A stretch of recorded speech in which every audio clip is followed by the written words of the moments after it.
with a win and a loss and then a bye week last week. The Bombers on the other side, surprisingly 0-3 to start the campaign, and it may be time to feed their most reliable weapon. Yeah, I think both these coaches would not just want to feature their running games, but they want to go out and dominate in the run game. That starts with Brady Oliveira for the Bombers, last year's nominee for Outstanding Player and Outstanding Canadian, has been fighting through some nagging injuries to start the year. He says he's healthy, he's good to go, ready to roll here tonight. For the Stamps, Dedrick Mills is their featured tailback here, and he can do it all. He leads the team in receiving yards. Bunch of catches last week versus BC. He's been very busy and involved in the offense for Dave Dickinson, who did not love an early season bye week. They are 1-0 at home, though, with a win over Hamilton in week 1. Mike O'Shea on the other side, coaching the Bombers, who've not opened up 0-3 since 2012, and then again this year, trying to avoid 0-4. Both these teams coming in off of losses against the BC Lions, and we are underway Saturday at McMahon, and the return is picked up just inside the 15, taken straight ahead out to about the 35 by Eric Brooks. Now, don't get me wrong, both these teams are going to throw the football. It is the CFL, and you're going to have to throw it, but when he does, Jake Mayer in 2 games is completing close to 80% of his passes. Touchdown interception ratio at 4-1, and actually looks like he's playing his best football. He's completed every single pass he's thrown between 10 and 19 yards so far this year, 11 for 11 in that mid-range scenario.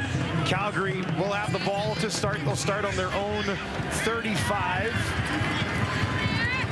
Cam Eccles moves up to the top of your screen. 3 options out to the right here for Mayer, and he's going to open the game with a throw over the middle, looking for Reggie Begelton. That is over his head and incomplete. Reggie, of course, a big part of this Calgary offense. Well, if you're going to try to run the ball and not just establish run, but feature it as we sit off the top, then your interior guys have got to play well. That's Zach Williams and Bryce Bell. They got to get a good push and try to get to the next level onto the linebacking core, and that's where Dedrick Mills will take it from there. They want to not only establish him, but feature him, get him involved, and get Jake Mayer into second and manageable. And an offense that's not afraid to mix in the backup running back, BJ Emmons, as well. Mayer dumps it off. There's Mills, cuts inside, and they will track him down at the 40. So a quick 2 and out for the Calgary Stampeders to start this football game. Well, Calgary, I said last week, actually 2 weeks ago, because they had the bye, but Dedrick Mills led the team and had a personal best 6 catches out of the backfield. So they're sort of using those swing passes and checkdowns as part of the extended running game to get it to 26. Cody Grace averaging 46 yards per punt so far this season. Lets this one fly from the 30. Chris Smith steps up underneath it, takes it cleanly at the 32. Nowhere to go. Calgary down the field immediately in a very short return. Similar starting field position for Zach Collaros. So this is just weird. It's strange, isn't it?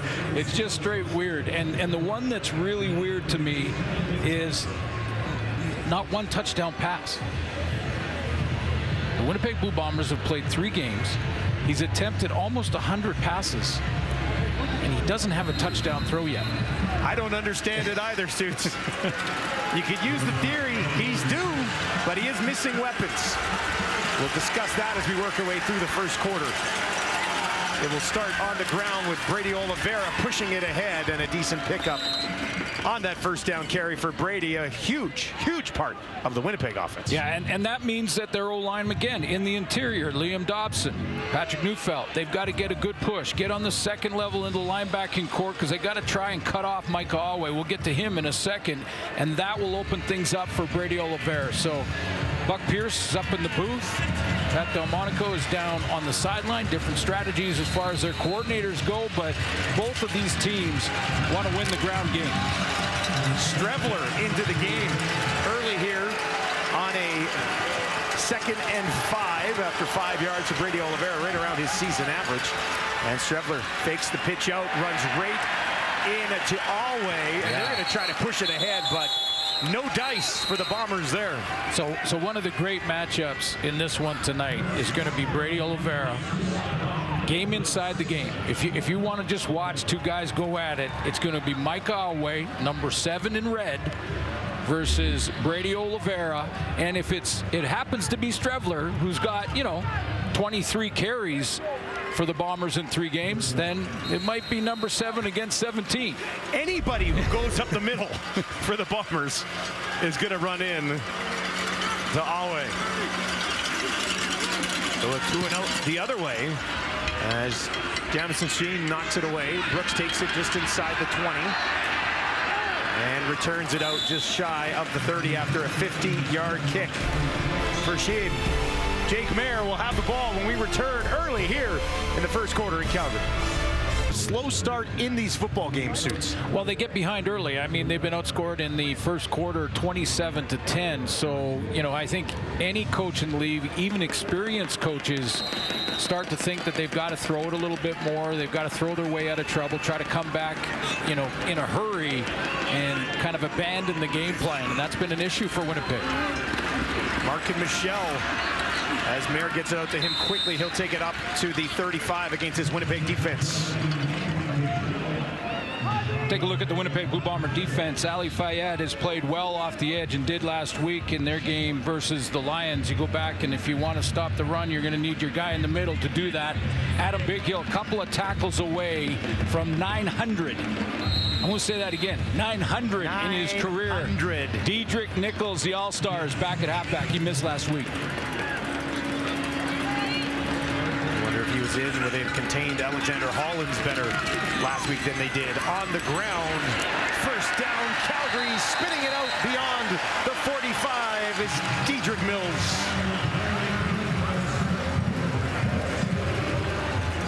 Nice spin move when he had contact here. And that's what I meant off the top, that he can do it all. I mean, he can run between the tackles with great power or quickness, and there's a nice spin move to get an extra 3. So a 7-yard completion to Michelle, then on the ground with Mills, and Calgary has the first down of the evening. Back into the hands of Mills just beyond the line of scrimmage before he's tackled by Bighill. Now, you don't see this very often, CFL teams, but you do see the running yards, 24 carries, 133. BJ Emmons has taken some of those carries as they rotate through, but catches 118 yards for Mills. Leads his team coming in after 2 games. I had to double take on that when I was prepping for the game. But he's been that heavily involved. A fantasy darling if you have him in your CFL fantasy. With his start to the season, he'll slide over to the left to Jake Mayer here. 2 yards on that first down carry. So 2nd and 8, throwing down. Mayer near side, looking in the direction of Bagleton. That's the 2nd time he's targeted him today, and that one falls incomplete as well. Well, and it's a matchup the other way. So when Calgary has the ball, Diedrich Mills or BJ Emmons, who's looked really good, against the Bomber middle linebacker, who we all know very well, Hall of Famer. He's going straight in. Oh, yeah. Adam Bighill. He'll walk into the Hall, no doubt about it. Gray set to kick it away for the 2nd time here in the first quarter. Chris Smith waits on it. This is angled towards the far sideline. Smith waits, takes it just inside the 25. And a decent return after a 38-yard kick, takes it out. Almost a 20-yard return there for Chris Smith. Brady Oliveira looking to get going, wants the ball. We'll see if they give it to him next.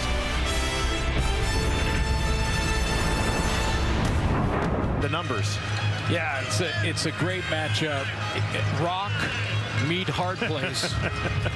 and we're going to see those two go at it in this one tonight. And it'll swap to Adam Bighill and Mills when we go the other way, but let's watch.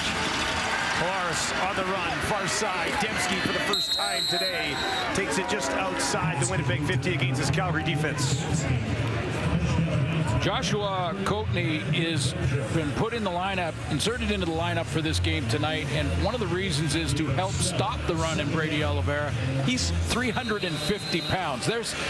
Mike Alway in the middle linebacker, always key to the run-stopping game. And Malcolm Thompson gets his first start, not in the CFL, but first start with the Calgary Stampeders.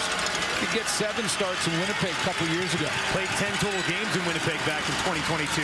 Oliveira again trying to find some room, looking to kick it out, taken down, but bounces ahead after the initial tackle, and looks like they're going to spot him just shy of a first down, and this could be Streffler time. Yeah, Streffler time, and you know, I see the second effort. Alway wasn't out there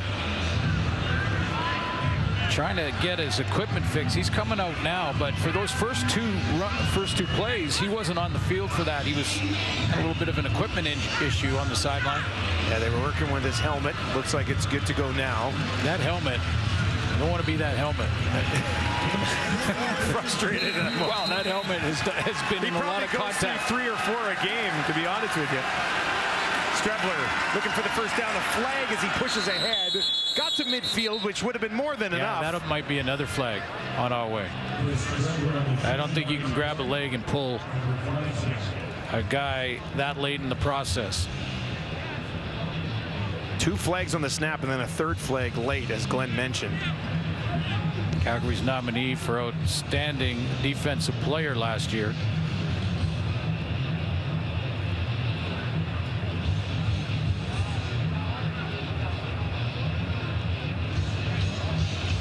Looks like we could have penalties on both sides as Justin McInnes and his crew to discuss this thing.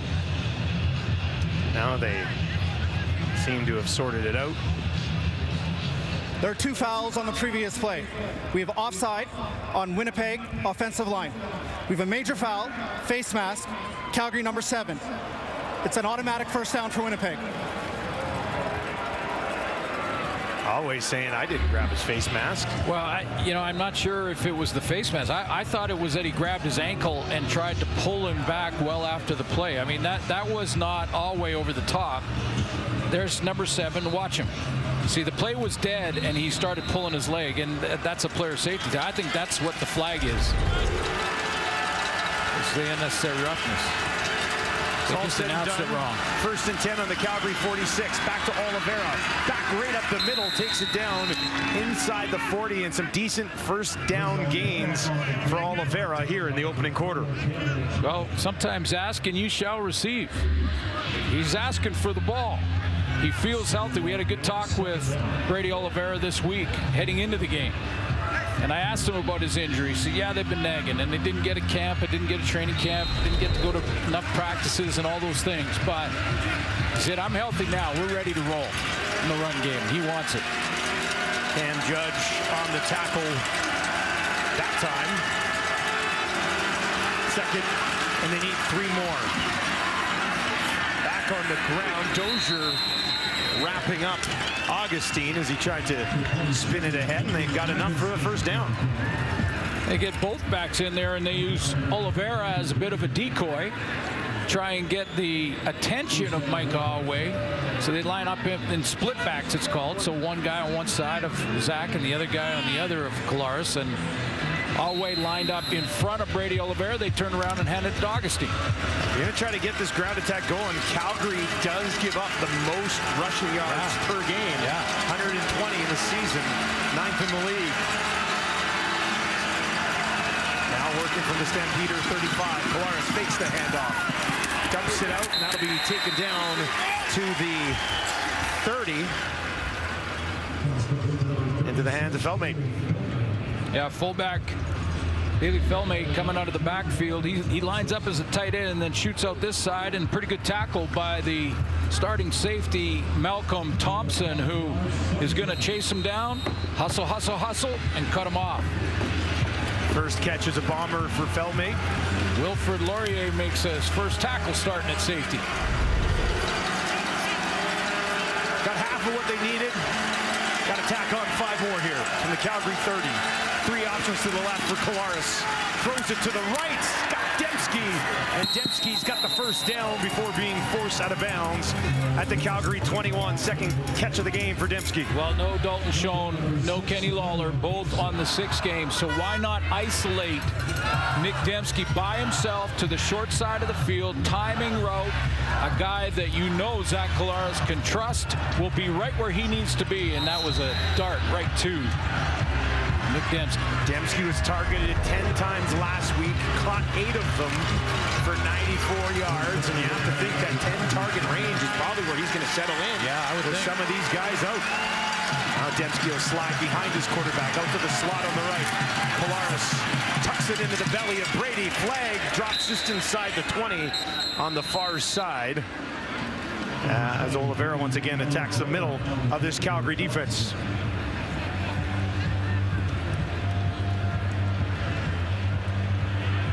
A few years back, Brady Oliveira took over for Andrew Harris. And Offside, Winnipeg, number 80. That penalty is declined. Second down. and learn from him how to press the line of scrimmage. That's what they call it, where they take the handoff, often in that sort of riding the side or RPO type play from the quarterback, and then they'll press the line, like not hit it hard, not go right into it, press it to see where the hole is going to open up, and then go, and then hit it. And when he's in his groove, that's what he does well. Penalty declined. It was on Ontario Wilson. So 2nd and 7 here for Kolaris. Gets it away, looking towards the end zone, turning around and trying to grab it was Dembski. Kobe Williams in coverage. And it can't hang on, incomplete. Great defensive play by Kobe Williams. He's playing on that short side of the field, so he knows with Dembski there, we've seen Dembski isolated there, that he's going to see him if he's in the slot and watch him, track him, watch those eyes, turn inside, keep the body without pulling down a jersey or anything like that, and get the left hand in there. If you turn the other way, you separate from the receiver. He turned inside towards him and got the knockdown. Well played. All of that battling, it was the left arm that ended up making the play, right? Castillo to put Winnipeg on the board. Sneaks it through the right upright. And Winnipeg goes on top 3-0. We'll have more on Jake Mayer when we return to name. He's coached a couple of guys, and I need a Rolodex to remember them all. Vernon Adams, Bo Levi Mitchell, Matt Nichols, and Mike Riley. And what he has helped him with is he talked to him about making sure your eyes are right, looking at your read, and getting your feet aligned to your target as soon as you can, and that has helped. He was worst accuracy last year. Tops, as Glenn said already, 80%, Dusty. Great info, Lapo, and what a resume of quarterbacks that Coach Baldwin has worked with. It's really phenomenal. He's a CFL quarterback whisperer, and Bo Baldwin has coached. Vernon Adams, as Coach mentioned. But let's take a look again at that list of quarterbacks that Coach Baldwin has worked with. It was Central Washington with Michael Riley, and then Eastern with the rest of the guys. But, you know, you think of Bo's career here in Calgary, and now helping Jake Mayer, and he lights up when we talk about his quarterback coach. What a burst on the ground. First down on 2nd and 8. If you're wondering how the run game is going for Calgary, Dedrick Mills does it again. He has a bit of a different style. I don't see him pressing the line quite as the same way that Brady Oliveira does, but once he gets to the line, it's very similar. Pound, pound, pound, pound.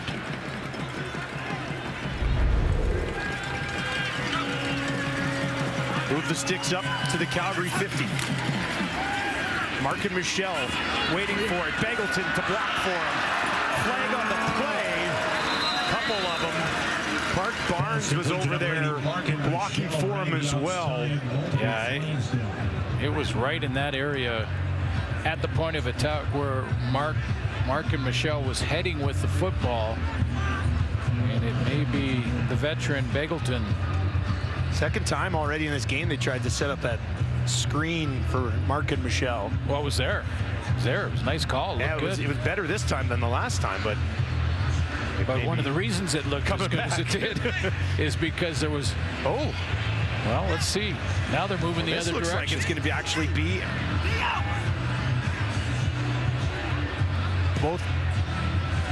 all the players on the field right now are still waiting. I think the refs are messing with us. You know how you do that when you're telling someone to take a picture of them? Yeah. And you tell them, move a little bit to the left, move a little bit to the right, move a little bit back to the left. We have defensive holding, Winnipeg, number 6. That penalty is declined. First down. Oh, it's going against the Bombers. So they'll take the play. Again, the play looked good. Let's find this defensive holding there. We thought maybe originally it was on Begelton, but... Well, Begelton's right side of your screen.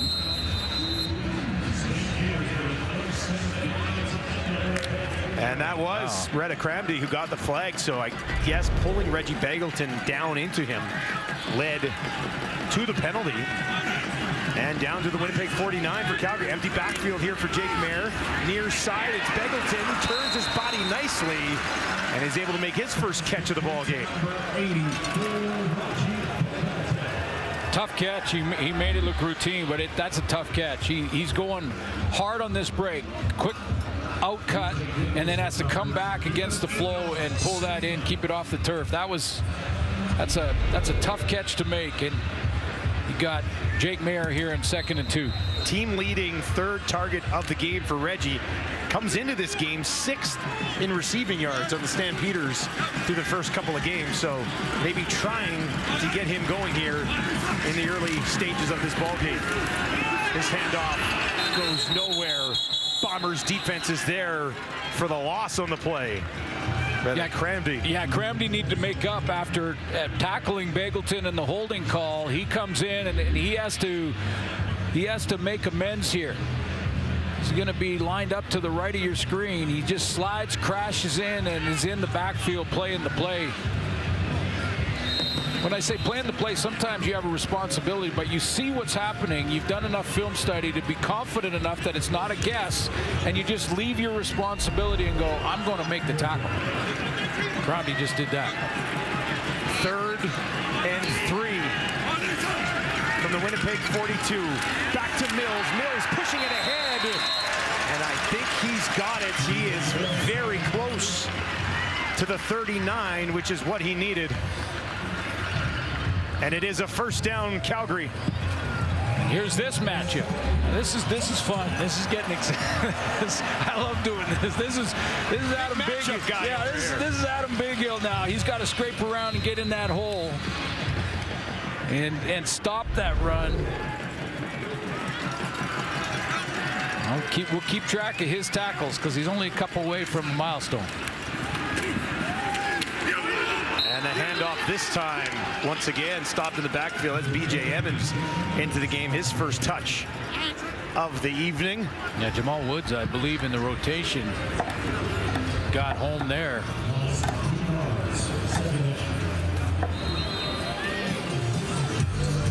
Interior O lineman against the interior D lineman. That's big on big in there, and then we're featuring a bunch of really good running backs here tonight. Final play of the opening quarter. Calgary trailing 3-0. Mayer looks to his right, throws to his right, going back for it, but not able to haul it in. Was Cam Eccles, just bounced out of his hands, and that will be incomplete. And bring up 3rd down for the Calgary Stampeders. Winnipeg Blue Bombers 0-3 on the season, but leading 3-0 here in game number 4 on the road in Calgary.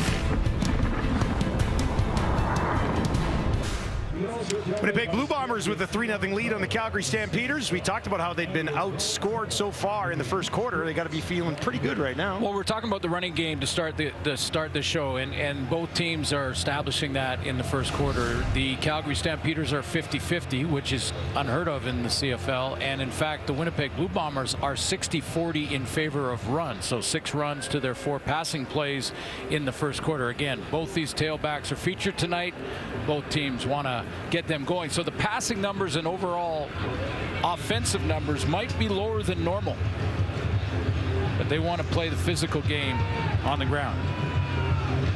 Paredes setting up what would be a 47-yarder. He does have the wind at his back, which could aid in this kick. Not that he needs any help from 47. 7 for 7 on the year. And Paredes, look at that, splits it right down the middle. Can't do it any better than Paredes. Well, he leaves no doubt when he hits it. I mean, Sean White over there in BC is perfect too on the season, and well, a lot of times we'll say that he just sneaks it in or tucks it in the corner. Not Paredes. He splits the uprights. Did not have to sneak that one in. That was a no-doubter from Paredes, and we are tied at 3 here at McMahon Stadium. Perfect night for a football game, too. Long weekend, Saturday, beautiful weather. Great crowd here in Calgary this evening. 1st and 10 from the 40. They'll get it to Dembski. Can he find a hole? Dembski takes it for about 3 or 4 yards before being tripped up by Julian Hauser, among others. Well, former Winnipeg Blue Bombers got an interception already in this campaign, 2024. He led all defensive backs in interceptions for the Bombers last year. The man they call Demario Spoon Houston, which is one of the most unusual nicknames I have heard. We've not got the backstory on that just yet, have we? Well, Uncle Charlie, who they call Coach Cheese back in North Carolina, started it, and it's been with him ever since. And there is an interception right at midfield. Polaris, so now the ball pops out. Judge hops on it. Clarence Hicks picked off Polaris, took the ball back. Judge hops on it there, and Calgary has the ball back. First interception in the career of Clarence Hicks. So Hicks out to the outside here. Looks like he's going to be just a rushing defensive line, but nope. What does he do? He drops. Brent Monson's got a defensive end dropping into that middle. Zach Collaros doesn't count him and throws it right between the 7 and the 3. Hicks already has a sack this season.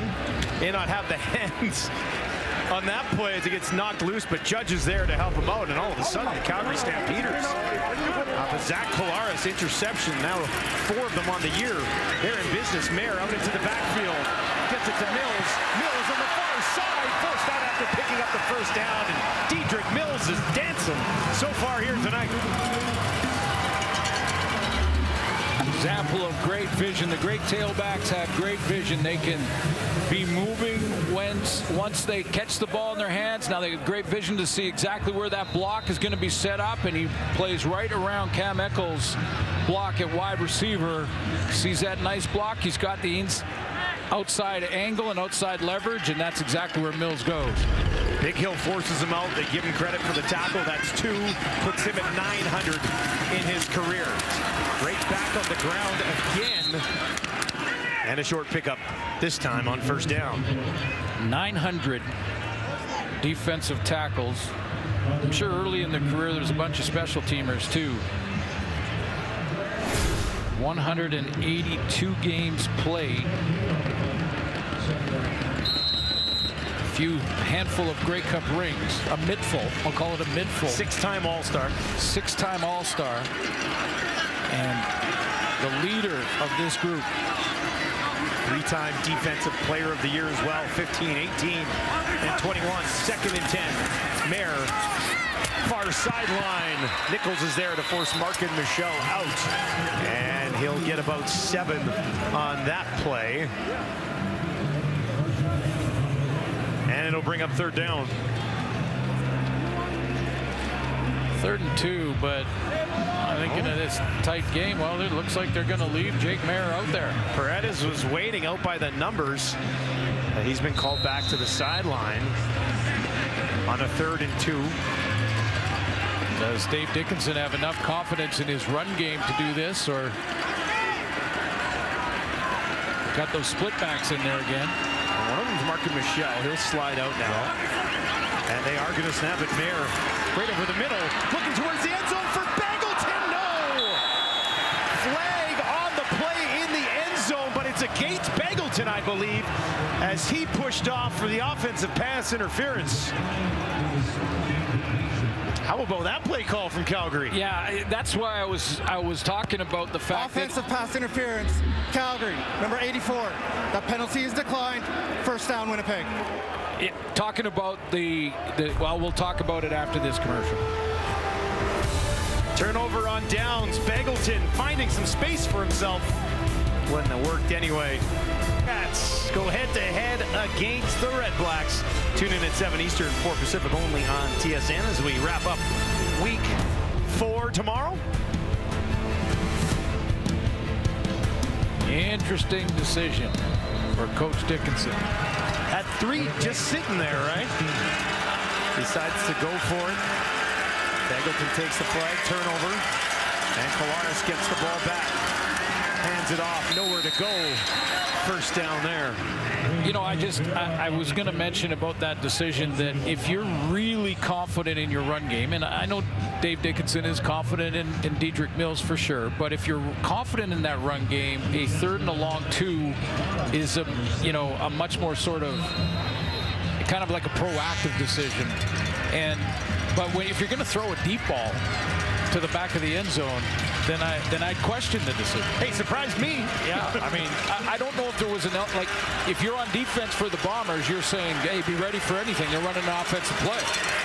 Just a yard for Oliveira on first down, so second 9. Calgary's going to bring some pressure. Zach's in trouble. Flag as he gets hammered down at the 10.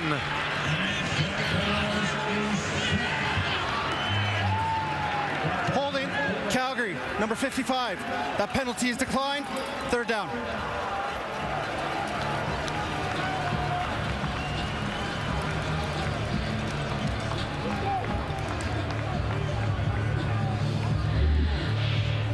There's Cameron Judge. He is the guy that's going to cause the problems for Collaros coming around the edge.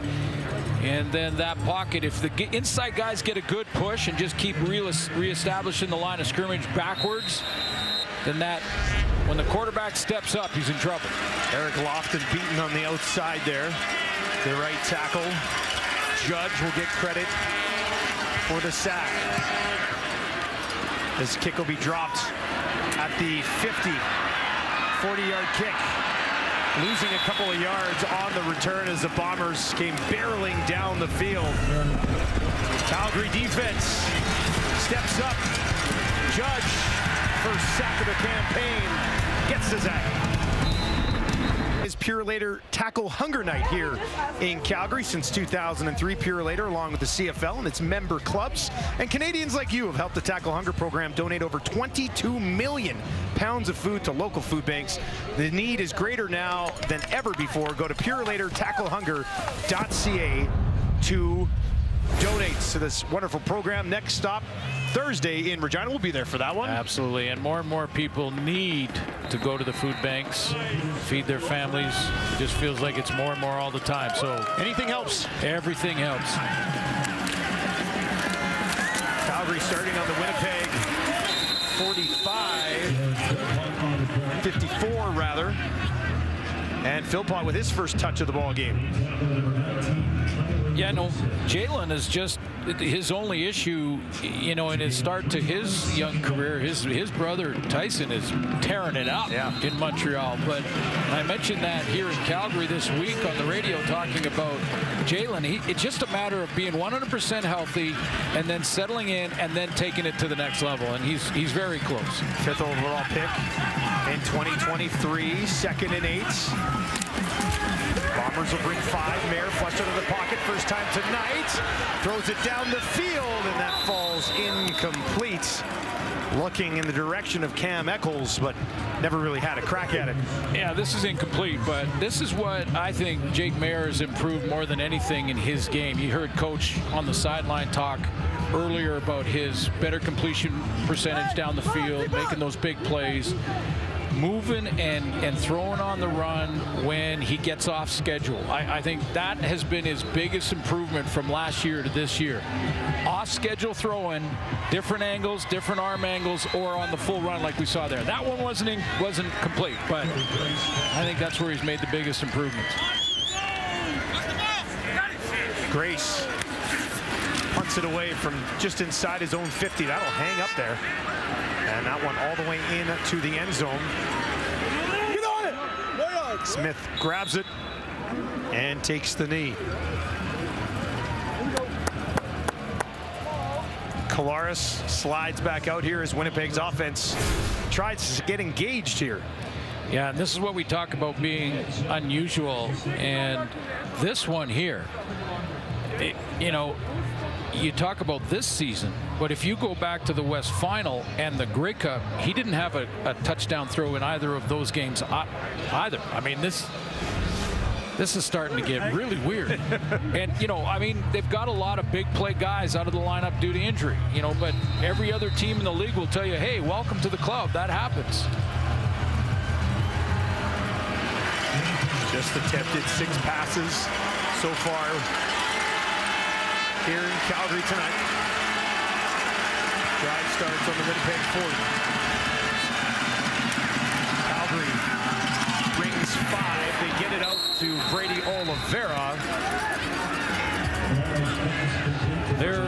Their injury list looks like an all-star list in a lot of ways. Kenny Lawler, Dalton Schoen, both on the 6th game.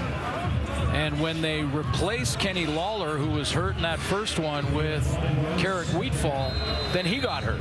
He had their only 100-yard game of the season. Yeah, and he had that speed. He had the speed to sort of take the top off defenses, push defensive backs back and out of their back pedal.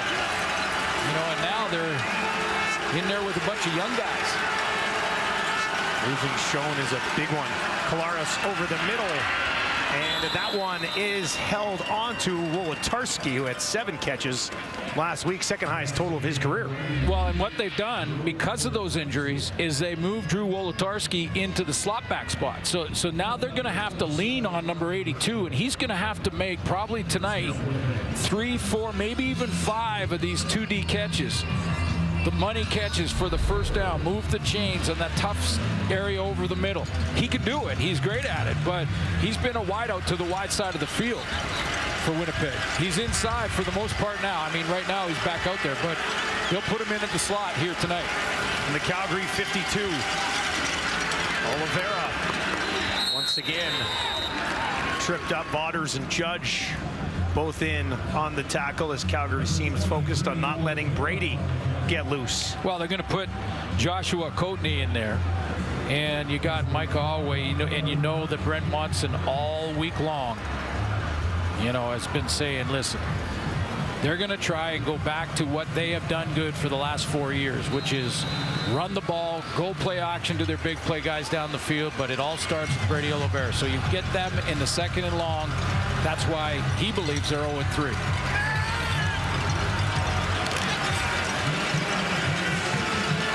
A 2nd and 10. Empty backfield for Oliveira. 3 to the left. 3 more out to the right. Well, Strebler into the game rather. Strebler takes off. And Strebler runs it ahead. He's almost got that first down. Oh, he searches out the physical part of the game, doesn't he? He's searching out hits. It's like if he gets past the line of scrimmage, he's not looking for open area, which most guys with the ball under their arm are looking for. You know, most guys are looking for the open area. When Strebler gets here, he's looking for a guy to hit, and he'll find one because 7 will be around.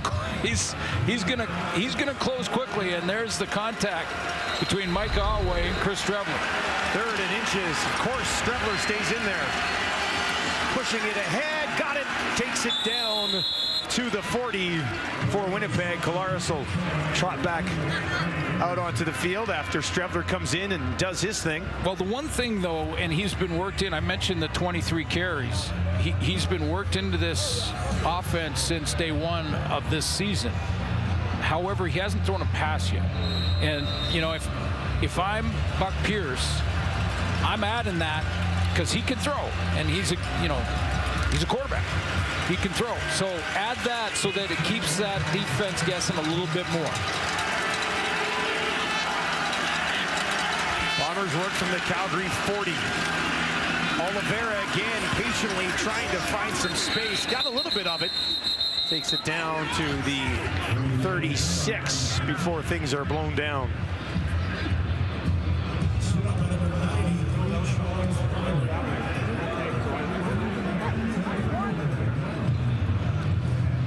This is what I'm talking about, pressing the line. Oliveira's going to press here, press here. He's going to press there, press, press, press. There's the gap, and then cut in. Hicks got a hold of him, but sometimes patience. It's not just run as fast as you can, as soon as you can. Winnipeg needs 6 more. Oliveira out into the slot. Collaros gets it away quickly to Dembski, and he knows where he had to be. And that's a first down for Winnipeg. Dembski's 4th catch of the game. This is why when we looked at those numbers from Zach Collaros, it was strange, because Dozier's going to come on a blitz from this side, and this is how quick the veteran Zach Collaros can recognize that. Dozier comes on the blitz, and he throws it right where Dozier left, because he recognizes immediately. There's Dozier number 3. He's picked up, but where did he lead from? Right where Dembski is standing.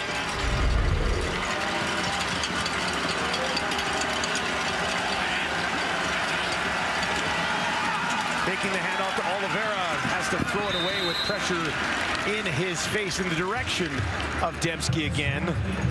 But Yeah. Julian Hauser was on him immediately. And DeMario Houston was baiting him to throw that to Dembski. He was on the inside shoulder of Nick Dembski on that out route, and I know what he was thinking. He was saying, Zach, throw it, Zach, throw it. Go ahead, give it a try. That's a house call the other way. It's a house call. Collaros wisely thought otherwise. 2nd and 10. Collaros looking to the end zone, up for grabs, incomplete. Was looking for Dembski. Dembski wants a flag. Malcolm Thompson was there with him. And not a flag on the field. Collaros remains down just outside the 40, and they'll call the training staff out here to check in on Zach.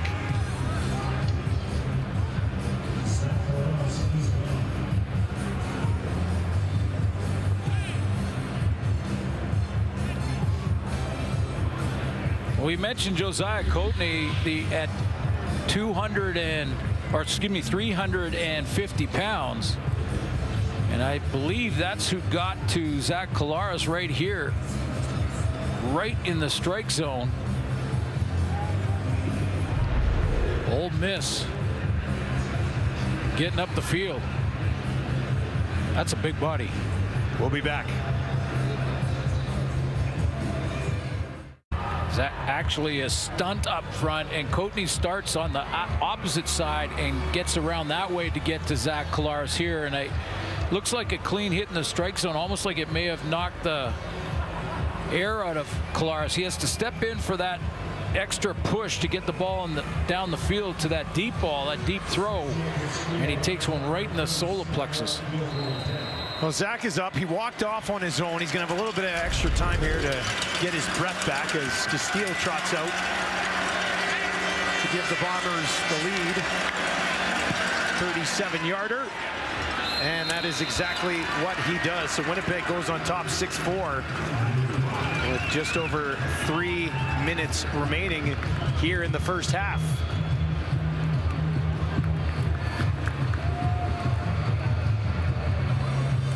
I'd like to welcome our viewers joining us on TSN 5 after some afternoon golf coverage. Winnipeg leading Calgary 6-4 here right now. And we'll monitor the status of Zach Collaros, who is in the tent, getting a look right now. Well, let's hope that it was just the wind knocked out of him and just needs a little time to regroup. He's going to be in there and assessed as long as it takes. But as you mentioned, he's got some time here. Calgary's got the ball. And they start on their 40. Mayer, left side, lays it out there. What an effort! No, he doesn't have time. Tyrell Ford! How about the effort on that one for Ford? And he's got his first CFL interception.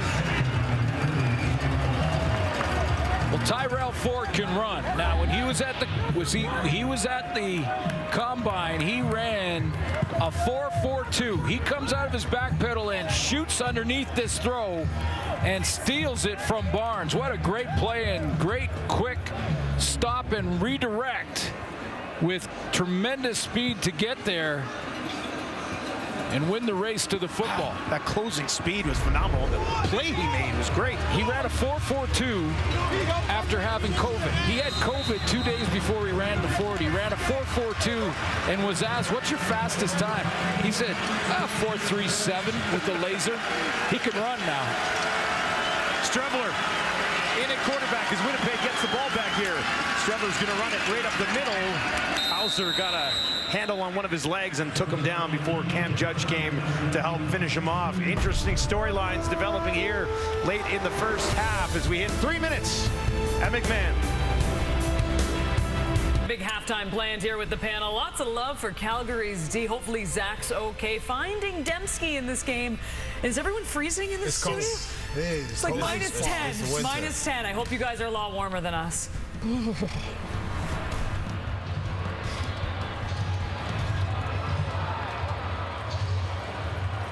Zach Collaros on the sideline watching on here, grimacing a little bit.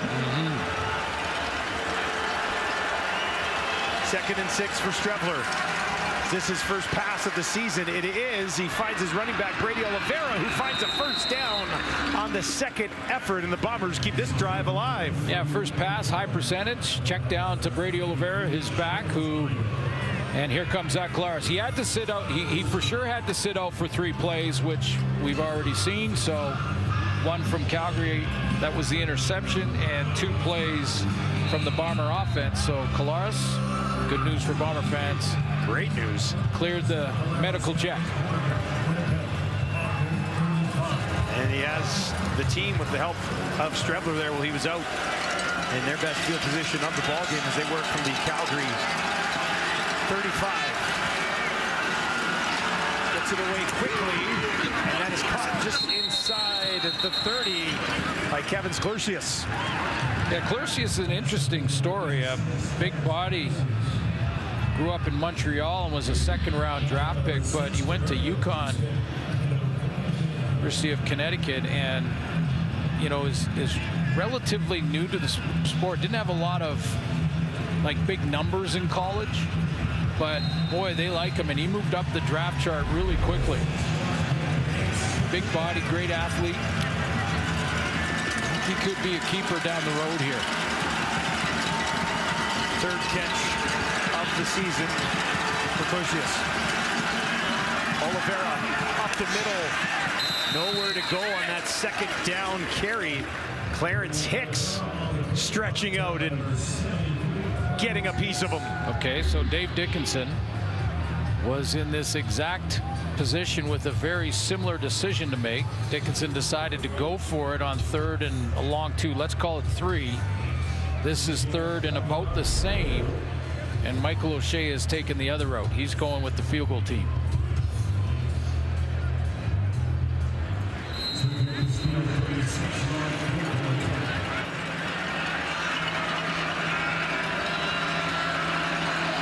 The steal from 36 for his 3rd field goal of the game.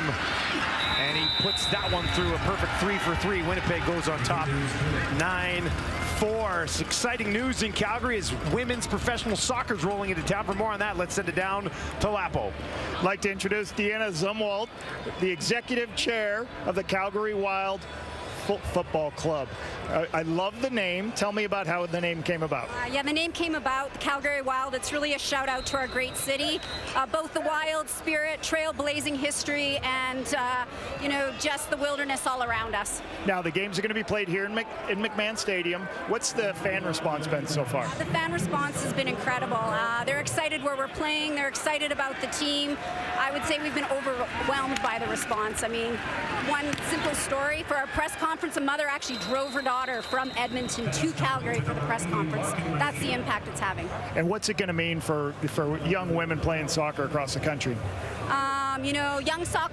Young women playing soccer around the country, an opportunity to play at home. It's an opportunity to bring 150 young women playing professional soccer around the globe home. And it's going to inspire a generation of young women to stay involved in sport and go on to amazing things. Awesome. We're looking forward to it next year. Thank you. I've got a 7-year-old daughter at home who's watching tonight. She plays soccer. Excited to hear that news as they go back to Reggie Begelton, and he takes him over midfield.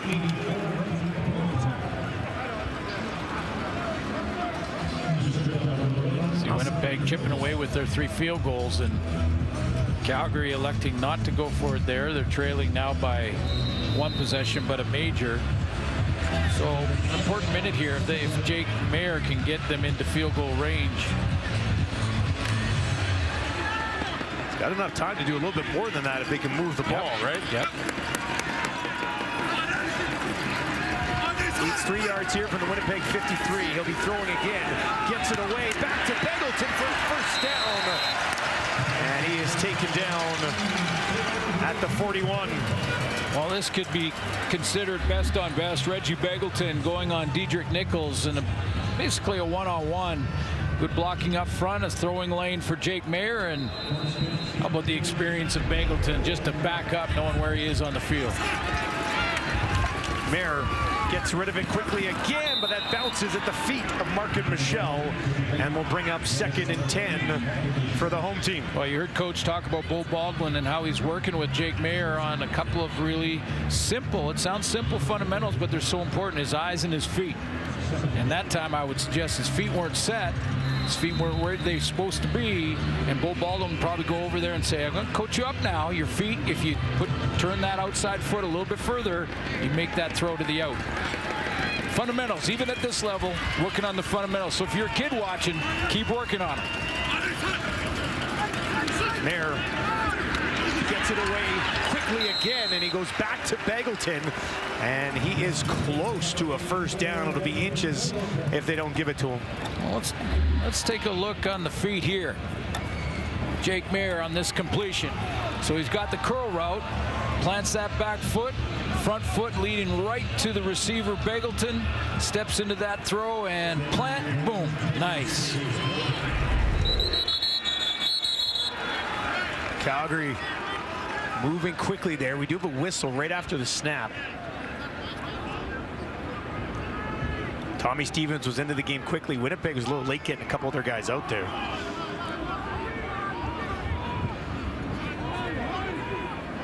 Well, I think they blew the play dead because Winnipeg is allowed to substitute. Because they brought in two big guys. Stevens needs a yard, pushing ahead. He's got it, takes it down to the 30, more than enough. And with 35 seconds on the clock here, Jake Maier might have a couple of cracks in the end zone. Calgary. So the offense can make a substitution. If you're wondering what happened there, the offense can make a substitution. They did with Tommy Stevens, and then they have to allow time for Winnipeg to make a substitution as well. And sometimes that's really quick. Dave Dickinson thought they gave them enough time, but that's why they refs blew it dead, said no play there because you got to allow Winnipeg to substitute. Yeah, and by they the time did. that ball was snapped, Winnipeg wasn't set. Yeah.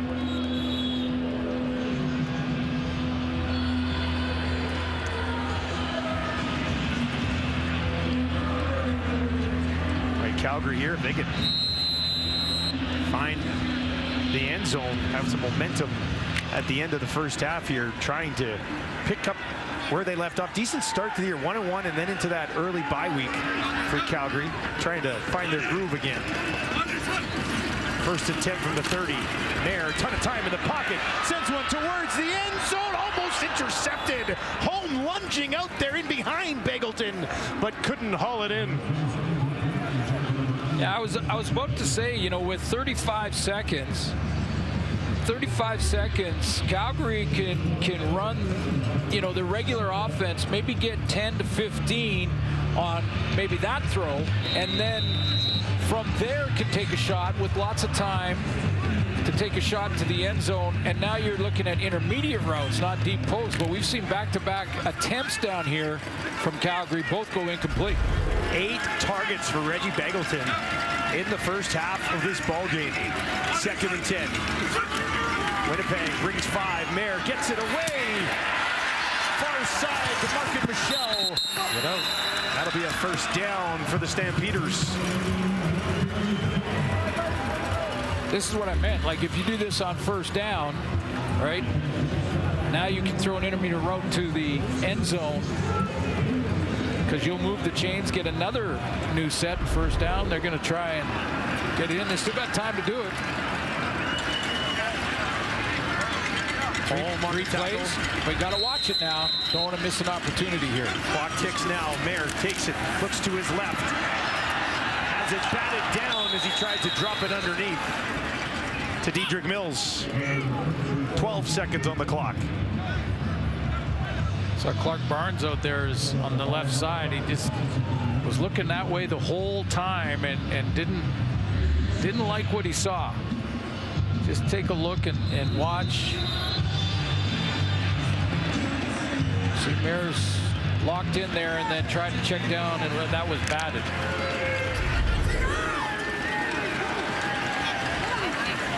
Calgary works from the Winnipeg 19. Smart here. Mayer steps up on the run, throws towards the end zone, but over the head of Eccles. And incomplete with 4 seconds on the clock. And that'll be enough of that. Paredes will come out to tack on 3 more for Calgary and make it a 2-point ball game. That's good clock awareness, though, for both Dave Dickinson and for Jake Mayer. He knew he had time. Doesn't want to take a sack there and put more pressure on René Paredes, although I don't know that would matter anyway. He's been money. I don't know if Paredes feels pressure, does he?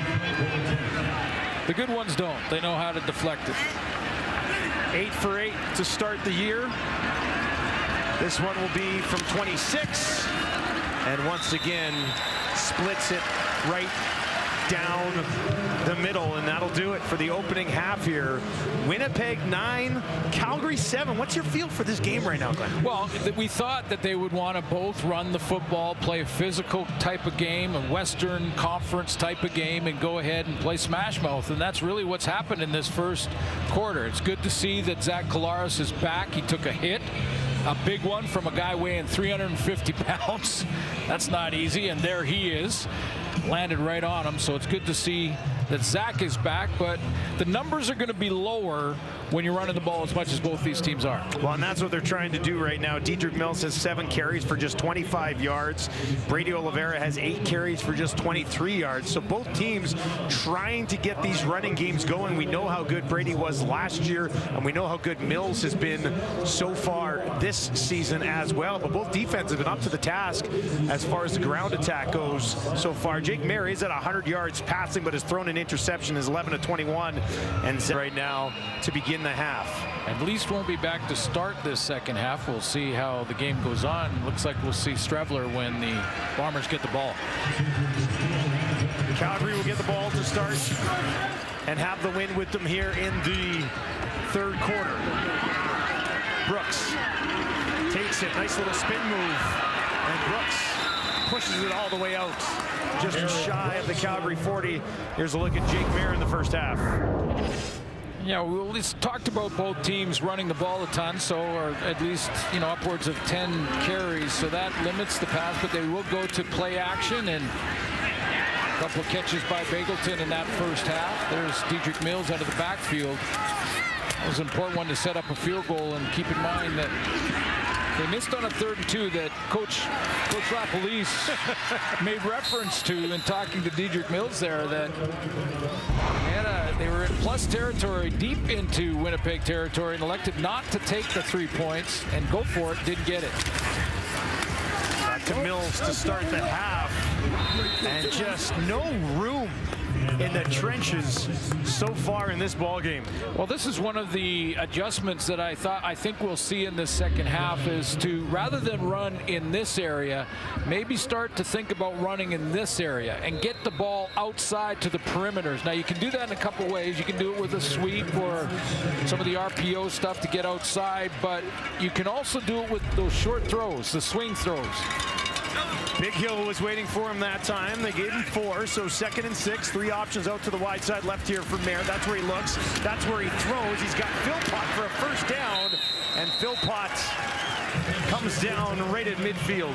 This last throw, Jake Mayer read number 4, Adam Big Hill. So Big Hill's going to drop here, and when he drops, he stops. So right there, he takes the inside guy, and Mayer throws it to the outside guy. If he takes the outside guy, Mayer would throw it to Clark Barnes. One read off the linebacker. Complete, first down. Fresh set right at midfield. Mayer, a ton of time, and he's going to take a shot down the field, and that falls incomplete. Holm was trying to make a play on it. Looked like he got tied up a bit with Begelton, and boy, they've been trying to get Begelton down the field so far in this game, but it has not worked. Evan Holm can run. I talked about Tyrell Ford and his speed, but you know, you go back to the last couple of years with Evan Holm and how fast he can run. He outruns Begelton to get to the football by 3 or 4 steps. He's already gone by him. There's Zach Collaros with no helmet. He's heading out, and Holm got up holding his leg a little bit. They'll do it again, 2nd and 10. Bombers send 5, they'll drop 1. And that one is complete down inside the 45. Cam Eccles, his first catch of the ball game. And best throw of the night for Jake Mayer. Drops back, feet are right, vision is right, eyes are right, timing is there. As Eccles makes his break to the middle, he has time to catch it, protect himself, and leap over the tackle for a couple extra. And he zipped that one in there, didn't he? Yeah. Opening drive of the half with the wind at their back. Calgary moving the ball. Once again, the fake. Once again, down the field. That one falls incomplete. There's a flag that was thrown as well. He was looking for Clark Barnes. Barnes does not have a catch so far in the game. But that play on the post from the right side of the offensive formation for Jake Mayer that's the 3rd attempt. Holding, Calgary, number 54. It's a 10-yard penalty. Repeat, first down. Joshua Coker, the right tackle. Tight end set outside him, so he'll be one player inside, and you'll see the takedown on the shoulder pads.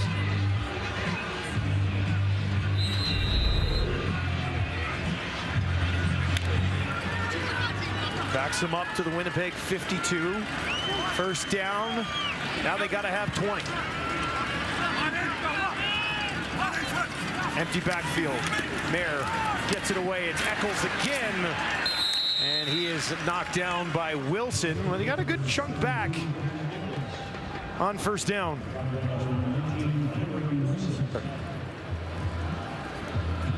Again, right back to Eccles. His best throw is backed up by this one because it's basically the same route.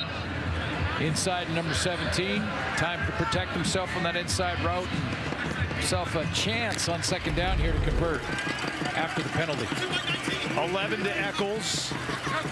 Leaves him needing 9 more. 3 options out to the left. Winnipeg's going to bring some heat right up the middle. Mayer gets it away. Begelton got it, but a nice tackle made immediately once again by Evan Holm. And they will be stopped short. Paredes trotting out for another field goal.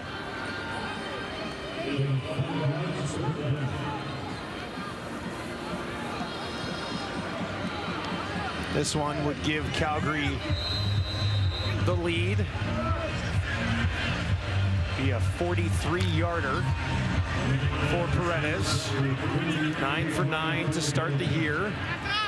Castile already has 3 field goals on the other side in this battle of the kickers. Paredes puts that one up and knocks it through as well. Calgary goes on top, 10-9 at home as Collaros watches on for Winnipeg. Welcome back to McMahon. You just saw Zach Collaros on the sideline. Let's go back to the first half and how he ended up there. This was the hit on a deep ball attempt by Joshua Coatney. I mentioned he weighs 250 pounds. He grabbed his ribs. Now, he did come back and gave it a shot for a couple of plays, but at halftime, they must have done another assessment. He just wasn't feeling right. He's got the baseball hat on now.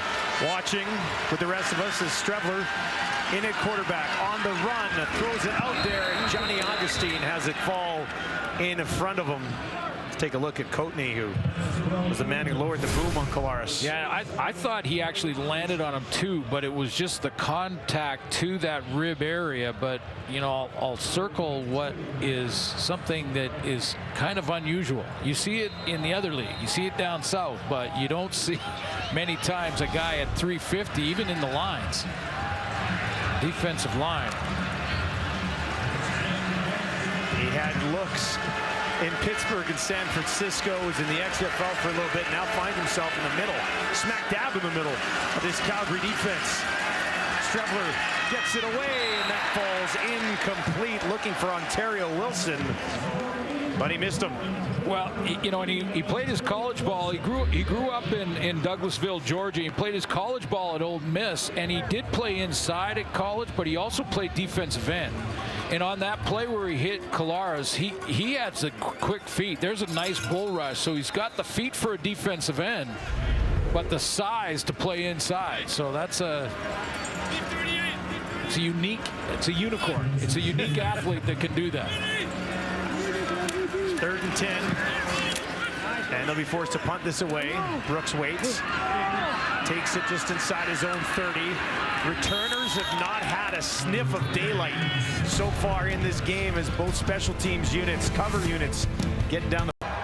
Scan the QR promo code on the screen to get 40% off Crave annual plans for your first year and start streaming the biggest shows, latest hit movies, all in one place on Crave. Curb Your Enthusiasm. That's worth it. That's worth it alone right there. Curb Your Enthusiasm. I just recently got into Curb. Oh man, over the last year or so. It's hilarious. Think George Costanza, and that's Larry David. Highly entertaining. Very funny. Mayer gets the ball with the lead. Right back on the ground again as they stick with the attack. This time it's B.J. Emmons into the ball game. I asked Dave Dickinson this week, I said, hey, can you have one of those running backs switch their numbers? Because one wears 26 and one wears 28. He goes, you know what? I don't disagree with you. I don't think it's going to happen at any point, but as a play-by-play man, I put in the request.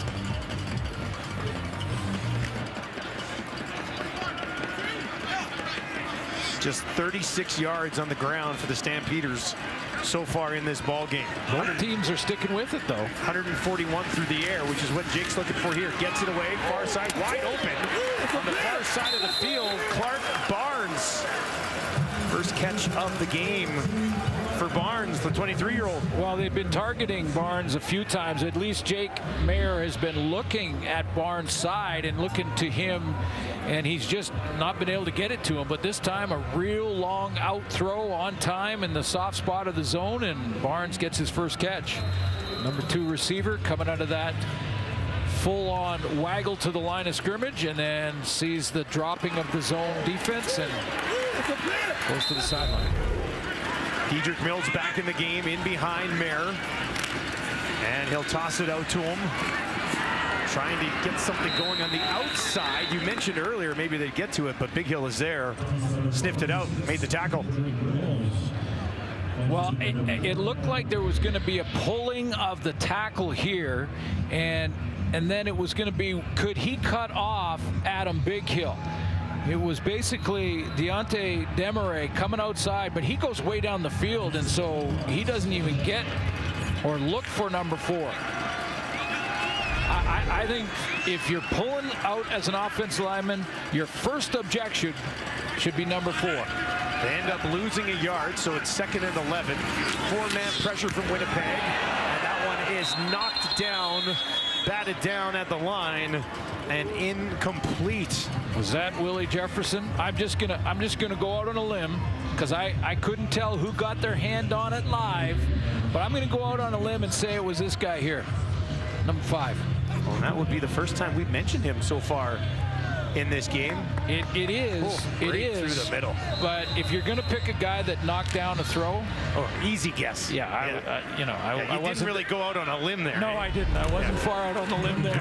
You're hanging on to the center part of the tree, being like, it's Willie. It was Willie. This bounces just inside the 5 and now into the end zone. And Chris Smith goes back. Takes a knee after the 81-yard kick. Willie Jefferson getting involved for the Bombers. trails of the offseason. Demerio Houston leaving Winnipeg and coming to Calgary. Had a great talk with Houston before this game and trying to find, what he likes, what his strengths and weaknesses that he feels is he's a pattern reader, he's a route reader, and can sit back in those zones. They love to play man, and every DB, especially corners, they love the man-to-man matchup. So that goes without saying. But when he sits back in a zone defense, he can route read. So if you see an out, there's probably a curl or an in route behind it. If you see a crossing route, there's probably an over route behind that, and then maybe even a post. And those things are just sort of natural to offenses, and Houston does a great job of reading that. That's why he's so dangerous out there. He can read the routes, and then he'll jump one. All the way with the tackle on Dembski, 2nd and 7 for Winnipeg. Strevler gets it away, and that is incomplete. Right at the first down marker, was looking for Wolodarski, and Rodney Randall was there. And I love how he wrapped up our discussion with him this week when Demerio Houston said, the ball to me is kind of like money. So I envisioned at that moment him looking at like a stack of hundreds coming his direction when the opposing quarterback throws it. He wants to take that money to the bank. He made it rain last year, no doubt about that. Whoa, that snap was not a good one. Sheen takes off. Now he's going to run, and he's got the first down all the way down to the 50. On a snap that went way out to his right. He just took off, and Winnipeg's got a first down. Well, in every kick return unit, there are contained men that can't leave to their blocking assignment. I'm not sure if it's Houston or not. We'll see who. You got to stay contained until this ball is kicked. Don't let him out there. And they didn't. Oh, that wasn't even Houston. That was Nick Stats. And now he saw when the ball went that side and he made the good catch, there was no one he contained. Backup safety Nick Stats took his man, and he was down blocking. 18 yards for number 18. And the Bombers back on the field offensively. Strevler out to his right, dumps it off to Brady Oliveira, who gets a foot down and picks up the complete pass and puts them in second and a manageable situation. Well, and this, to me, Buck Pierce could just work this type of play over and over and over again. Get Strevler on the run, where he's a threat to run or throw. Get him outside contained, and then you put the defense in a bind. It also will widen the defensive ends a little bit if you get Strevler on the rollouts. Once you widen the defensive ends, you run the ball right up the middle to Brady Oliveira. 2nd and 3 for Strevler. We'd likely see him in this type of situation anyway. They should feel at home here. They'll give it to him. He goes right up the middle. He's taken down, and he stopped short. About a yard shy of picking up that first down, but it'll be 3rd and 1. See, the natural gap that Strevler sees is right here. Defensive tackle, defensive tackle. So that's a big gap. He's going to run there. He's going to look where the natural gap is open, but that closes quickly because Mike Rose crashes down. Always going to fight through it, but the defensive line handled it that way, or that time.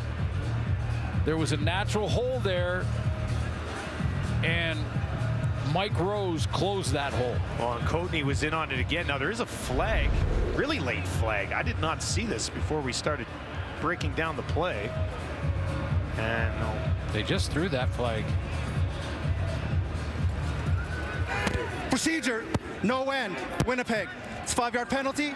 Repeat, 2nd down. I was going to say, I thought I got a penalty for telestration there. It was about that time. I thought it looked really nice. I thought he did a great job there. All right, so they will back this up 5.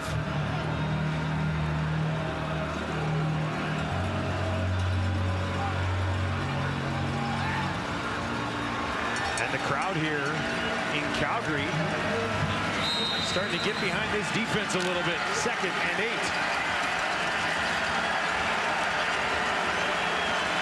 Oliveira stands in next to Strevler. He's got 3 options out to his right. Calgary's going to bring some pressure. Strevler stays in there, throws it over the middle behind the intended target. He was looking for Josh Johnson. First time he's been targeted today. That was behind him. And it brings up third down. Well, and you can see that Strevler's just not comfortable throwing it quite yet. Like, you know, whether it's his footwork or, you know, that lead shoulder or whatever it is fundamentally, he hadn't thrown a pass in 3 straight games for the Bombers and been out there offensively in different packages quite often. And we're seeing that rust right now. 3rd and 8. Jamison Sheen back out here for Winnipeg. Kicks this one away. Into the wind. Eccles takes it at the 15. And no yards flag on the play. Jake Mayer in Calgary here at home. But what they also secured is Richie Hall, you know, an outstanding individual. Not many people would just accept the opportunity to still stay with his team in a reduced role, but that's Richie Hall's character. And the one thing that Willie Jefferson talked about this week is the freedom he has, as he's not the coordinator and he doesn't have as much time. He spent much more time. He's got the ability to spend more time with the players and talk about fundamentals or just have conversations on the sideline. And the players, the young players, are really just enjoying the conversations with Richie Hall, and just an outstanding individual and a great reflection of our league. Well, a real luxury for Winnipeg to put Jordan Younger into a more elevated role as DC and still have Richie there to throw things off of, right? Changing of the guard, and Richie wanted to continue helping the football team, and that one-on-one coaching that he can walk around and do now, as our coach mentioned, really important in the teaching of the fundamentals. Calgary on the 29. Mayer hit as he throws, and a flag at the end of it, as Jake Mayer was hit pretty hard as he threw this football. And the flag did come out. Jefferson, if I had both in there.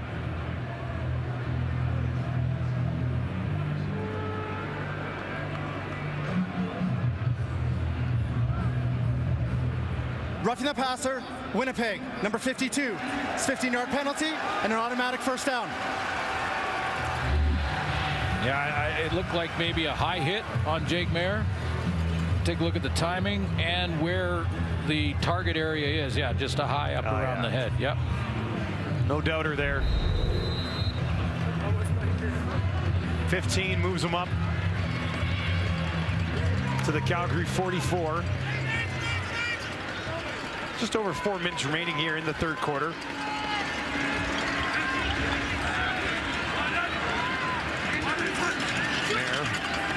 Pressure coming again. Back pedals over the middle. Boy, Barnes is wide open. And he missed him over the top. Had a ton of space there, did Clark Barnes. Well, I'll tell you what, one thing I will agree with Coach too is the type of person Richie Hall is to do what he did. I know him well as being a former teammate. I knew he'd be a coach. And Jordan Younger coming on is good, yes, because Richie can now do the one-on-one kind of coaching. But he's also trying to make his input. Yeah. He's trying to make his footprint on this team. He's trying to create his own identity with this defense. And so they're learning some new systems, a new way to do it. 2nd and 10. Bombers getting in the face again of Jake Mayer. And Willie Jefferson just causing all sorts of issues. I'm going to go on a limb. I'm going to go out on a branch. Are you 2 for 2? I'm going to go out on a branch and say it was this guy that got another knockdown. Willie, get up!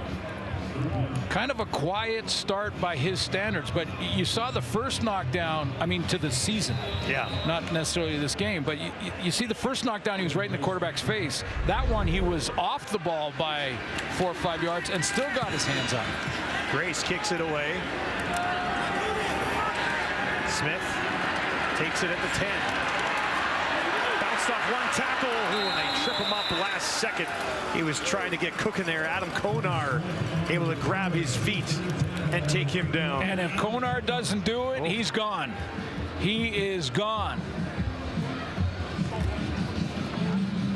Slow start for returners to the 24 season. Watch this return here, because the first wave beat him clean. Second wave got a piece, but not there. And Konar, it's one-on-one with the kicker. Yeah, Cody Grace is sliding over. Cody's going, and you know what they're thinking there? They're running out going, please, please, please. No. I guarantee you Grace went over to Konar and said, thank you for that. Handoff. Stuck in the backfield as Strevler tucks it in to Brady Oliveira, and it goes nowhere. Well, you know the story of Chris Strevler, and former Bomber and the Grey Cup champion, and then spent some time in the National Football League. And take a look at his numbers. Leads the league in touchdowns this season with the 4 rushing touchdowns. 3 of them coming in one game. Now thrust into the quarterback position with Collaros on the sideline wearing a ball cap rather. And Strevler goes to Wolodarski. Tried to turn it upfield a little bit from his knees, but it won't be enough, and they'll have to kick it away again. So since we haven't seen Zach Collaros come back out, you know, Brent Monson, the defense coordinator, now can decide, you know what we should do maybe? Let's send pressure on Chris Strevler, who's not got a lot of reps as a starter. Send some pressure, send some linebackers, make him throw it and make quick decisions, because he'll have that rust on him, and he's showing that. So good strategy from Brent Monson, the defensive coordinator.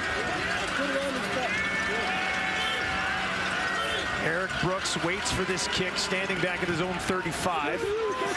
End over end. He takes it at the 45. And he's taken down just outside of the Calgary 50. Well, don't miss NHL Free Agent Frenzy presented by Harvey's as TSN experts and insiders break all the news live as it happens on Canada Day. Tune in for all the action starting at 11 a.m. Eastern, 9 a.m. Pacific, 8 a.m. Pacific only on TSN. Rumors are that they're trading Connor McDavid. Oh, sorry. No, I'm just kidding. Don't worry, Edmonton. Don't worry. Yeah. Don't worry. I'm definitely not. I'm going to do that Willie Jefferson thing and say, I'll go out on a limb and think he doesn't move on July 1st. Calgary starts here on their own 52. And Mills, man, any yards these running backs are getting are hard-earned yards in this game. Well, and they're, you know, again, these OCs are being, I won't call it stubborn, but they are just saying we're going to keep with the between the tackle runs. And sooner or later, they're going to break down the defense and they're going to get one. They're going to hit one. That's a nice spin move right there, and then off of Diedrich Nichols for another one. Extra yard. 2nd and 5. Just past midfield. Mayer throwing here. Nice catch. And laying out there was Reggie Begelton. Brandon Alexander says he did not get it. It is ruled a catch, and that'll be a Calgary first down. Intermediate stuff. Both these defenses trying to make sure that the quarterbacks throw it underneath. Short to intermediate stuff. So they're going to have to be patient. That's a big catch by Begelton. Final play of the 3rd quarter. Calgary leading 11-9. Hand it off again. Yep. Tackle made. Big Hill in there with Jefferson. Mills gets about half of what he needs to give him about 4. This game to be decided, like many of the other ones we've seen between these two teams, likely late in the 4th quarter.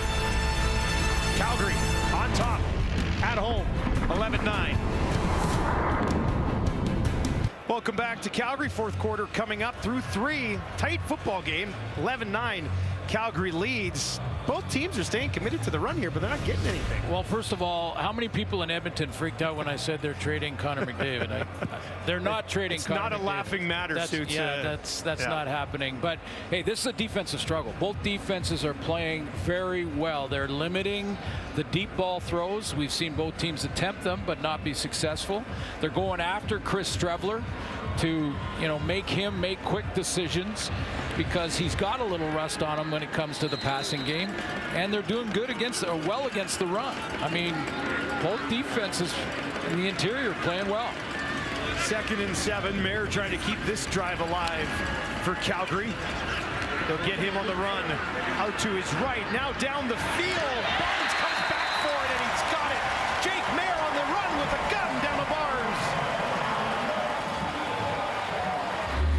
Yeah, talked about this in the first half. That Mayor's biggest improvement to me is his ability to throw on the run and to throw off schedule. That's a broken down play, trying to make something happen. And at the other end, Clark Barnes knows to come back. He had a deep route, so the scramble rule is when your quarterback's on the run, you come back and help him out. He makes a tough catch. Covered pretty well by Terrell Bonds, but well thrown ball by Mayer. 1st and 10 from the Winnipeg 19. Calgary back in the red zone. And they'll go back to the ground again. About a yard on the play for Mills. You know, how many times do coaches hear analysts, ours included, that say they got to run the ball, they got to have balance? So we're not allowed as analysts now, after this game and how hard it's been to run between the tackles, to go, why are they running the ball? Throw the ball! Could you please throw the ball? Likely throwing here, 2nd and 9 from the Bomber 18 for Mayer. 3 options, wide side right. Looks to his left, throws to his left. Wide open on the far side of the field is Eccles, and that's close to a 1st down. He just shy when he stepped out. Working with Mark and Michelle, but they switched positions. Michelle's usually the inside guy, Eccles the outside guy. They switched it, and both defenders went off with Mark and Michelle. That was the influence there, and then that allowed Jake Mayer to throw on time and get it to Eccles. 3rd and 1. Tommy Stevens into the game to do what he does best. Pick up a yard or 2. Pushing ahead. He's got it. More than enough. Almost all the way down to the Winnipeg 5. And Big Tommy takes care of business. Well, we might actually get a major in this game. Don't jinx it. Okay, knock on wood. Bomber fans are hoping that we don't, at least not right now.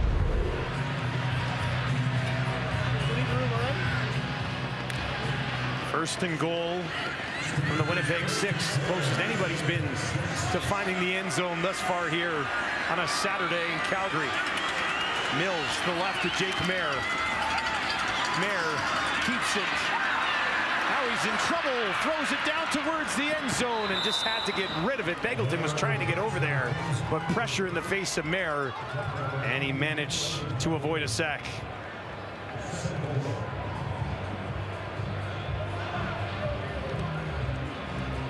Take a look at Mayer. He wanted a route out this side on the play action. He's going to play action the opposite direction here, and then he wants this route right here on the outside. That's covered up well by Kyrie Wilson. So that makes him flip his hips back when he doesn't see anything, running out of time. Don't want to take a loss on the 5-yard line. Throw it away. Good decision by Mayer. 2nd and goal from the 6. Mayer looks to his left again, throws to his left, wide open, got it! Touchdown Calgary, Mark and Michelle, his 2nd of the season, and somebody finds the end zone. It's the Stampeders go on top by 8. Back in his familiar slot back position, Mark and Michelle is going to be the benefactor here of that quick out throw. Low and away, he goes down to get it for the first major of this game. And we're in the 4th. Big touchdown for Calgary. Gives themselves a little bit of breathing room and will put some pressure on Strevler and the Winnipeg offense. Paredes out to make it a 9-point game. And that is exactly what he does. A 9-play, 58-yard drive that took just under 4 minutes ends in the hands of Mark and Michelle.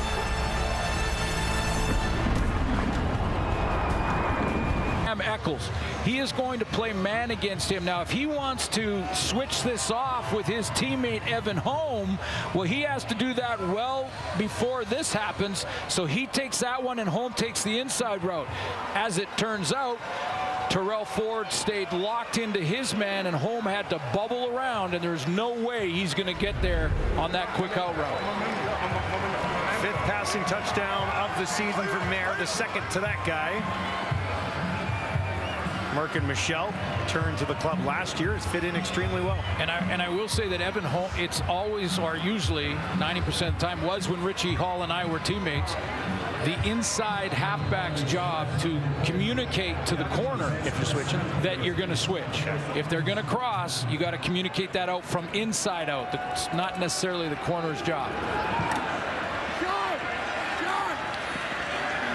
Kick taken at the 26, and trying to find some room. It's Smith again.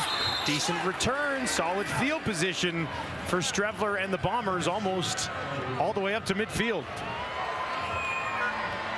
So what did Buck Pierce and Strevler talk about? Well, Jake Mayer had the football, because now it becomes a sense of urgency when it comes to picking up the blitz. Do you do what Strevler does best and just try to run the ball a bunch, or do you? I think you get him outside. You try to get him outside the edge and throw or run. Drive starts in their own 51. Strevler gets rid of it quickly, completed. Shy of the first down, a couple of yards short, but he goes to Wolotarski. 3rd catch of the game for Wolotarski. I guess we shouldn't be surprised. They were college teammates, Minnesota. And one year Strevler was a quarterback with Wolotarski there, and the next he was actually a receiver, which is why he transferred to South Dakota. But they go way back. 2nd and a couple from the Calgary 51. Strevler, they're going to roll him out to the right. Gets a block, gets the first down, pulled back after the case, but definitely had the first down with that initial push. Now he's still in the short yardage package, and if he goes down because he's taking those hits in short yardage in the running, then the Bombers go to Terry Wilson out of New Mexico. Actually spent a lot of time in a few different colleges, but talk about raw rookies, he's next up. And again, knock on wood, we don't want to see anyone get hurt, but Strevler's got to take those hits in short yardage as well, and Zach Kallara's trying to talk him through these plays.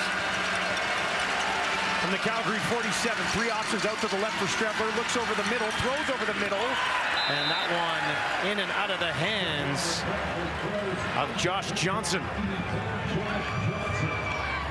Yeah, rookie, 24-year-old Josh Johnson out of Tulsa. Got a couple out there, Jeremy Murphy as well. It's been one of those starts to the season for the Winnipeg Blue Bombers. And they're staring 0-4 in the face here. Strevler trying to change that. 2nd and 10. This 3-man pressure from Calgary almost got there, had to get it away. And it is knocked down. Josiah Coatney has been involved. That one was thrown right at him. Can you imagine? 6'4", 350, pick 6? That would have been something. I think he has an interception in college, but thinking about a 350-pound defensive lineman running with that thing, well, first of all, you wouldn't see the ball. He tucked in under that arm and somewhere below that 74, we wouldn't see it. This is a deep field goal attempt. Castillo 3 for 3 already. This one from almost midfield has that wind at his back. Castillo, that kick is up. Flag on the play. He actually knocked it through from 55. Got Brooks back there too. The tricky part of a long field goal. Oh, Winnipeg. Procedure. Winnipeg, number 64. It's a 5-yard penalty. Remains 3rd down. Well, that'll be. They're not out there. Yeah, they're leaving him out there for a 59-yard attempt.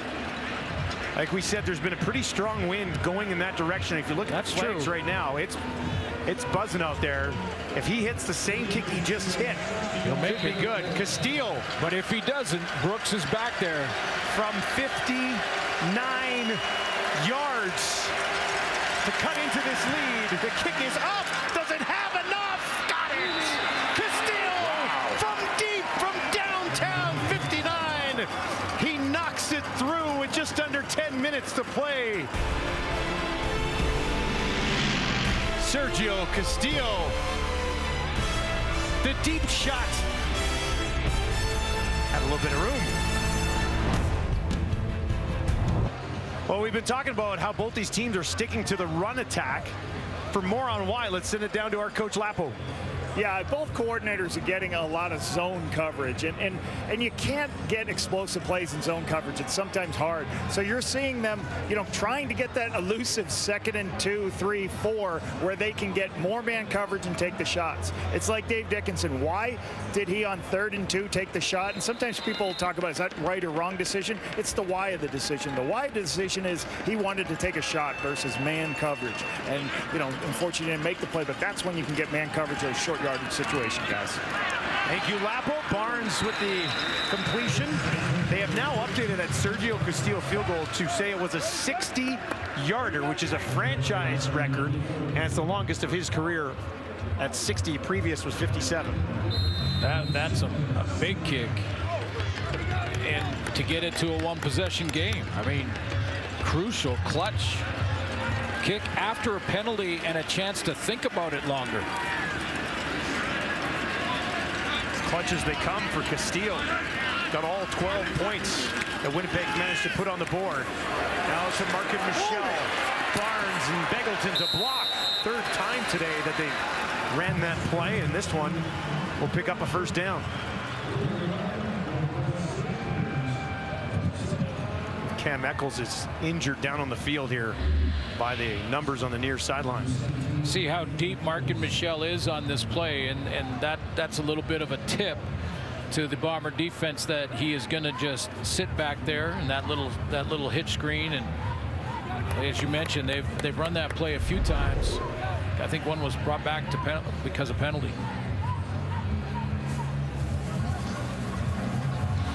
Eccles in a tough spot here. Not much pressure on his right leg. First year with the Stampeders. BC's practice roster back 2019 for a little bit. They'll bring in the return man, Eric Brooks. See if they use his speed to his advantage. He's at the top of your screen working there against Terrell Bonds. 1st and 10. Other side of the field, back to Michelle again. Same play. They'll take him down at the 50. Take a look at the injury to Cam Eccles. Talking to Dave Dickinson this week, you could tell he's real excited about his receiving core, and over the last couple of years, that's a non-contact injury. Hopefully that's not his Achilles. That's often how it looks, but just cross our fingers that's not. He's been real happy with the fact that finally they got a team where Jake Mayer can see the same receivers practice after practice, and it's not a good sign. 2nd and 2. Tommy Stevens. They'll spring him out to the left. Stevens goes down. And this will depend on the spot. I don't think he got the 1st down. It'll be 3rd and just under a yard. Yeah, I don't think he wanted to go down there. I don't think he was hook sliding. Stumbled a little bit? Yeah, I think he may have slipped or tried to cut it up. He was trying to find a place to cut it up and take it north-south, but right about that, well, he kind of stumbled. When he stumbled, and then he ran into his own guy, and Eric Brooks. Well, they'll do it again, this time needing just a yard. And he's got it. 1st down, Calgary, with the clock ticking down. A nice drive for the Stampeders to put this together after that big kick from Castillo. Still lots of time in the ball game, but they're working that clock well with a 6-point lead. Well, that's the point. Grind the clock down, come away with points, make it a 2-possession game again. I know, when you talk about one possession, two possession, you're not talking about the point differential necessarily. You're talking about the fact that in one possession they can tie or win the football game. Mayer, pressure in his face, hit as he throws down the field, far side, incomplete. Mayer took a pretty good pop at the end of that play. Pressure coming. Is it Cromdy coming again on this blitz? I believe just a little bit of a delayed blitz and then straight through the B gap between guard and tackle. Mayer thought he had a little bit more time and it closed quickly. Need a little bit more, I think, to get into Paredes' field goal range, especially into the strong wind here at McMahon. From the Winnipeg 46. Mayer near side. Philpott's got it. Doesn't have the first down, but takes it down to the 42. Real good drive to chew up this clock. Cody Grace will come out to kick it away. But if Cody Grace, and he'll want to angle this and make it a real long field for Chris Streveler.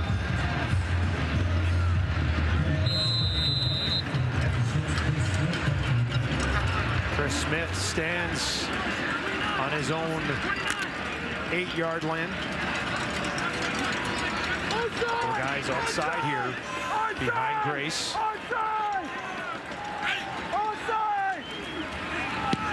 Grace will get it away. Telling him he's got to go get it. There's two guys on side. One of them's Dozier, and Smith will get back there and take the knee. We got a 7-point ball game. Streveler trying to get the Bombers back in it. That commitment. 1,000 miles. Streveler over the middle, sliding down at midfield. Of course, it's Nick Dembski who moves his team onto Calgary's side of the field. Yeah, you get the veteran involved, and you know, I wouldn't be surprised at all if Nick Dembski in the break when Jake Mayer was putting together that long drive, he probably said to Streveler, look, let's get on track here. Let me run a dig route. Let's get going. Trust me, I'll be in the spot you want me to be in. And he threw it to an open area, and Dembski went into it and got it. Winnipeg trails by 7 at midfield. 4-man pressure. Streveler gets it away. Some pressure in his face as he threw that, and it falls incomplete in the direction of Ontario Wilson. Well, a couple things I'm surprised at. One is that Streveler has been thrown from the pocket since he's really come into the game. Maybe one time we saw him roll out. I'm surprised at that. I'm also surprised Cody Grace kicked it for a single there. You know, I know it forces the Bombers to score the major and the extra point, but I'd make this a longer field if I had that choice. Second and 10. Calgary brings 5. Complete. Josh Johnson's got a first down for the Bombers. Takes it inside the 40. First catch of his CFL career. Streveler sees two things here. He sees Brandon Dozier come out, and he sees he's been working on this crossing route for some time, you know, since he's come in. But he sees Cameron Judge bury himself in the line of scrimmage and Dozier come up too. Both of them were delayed blitzing, and that crosser was finally there for Streveler. Winnipeg marching here late from the Calgary 36.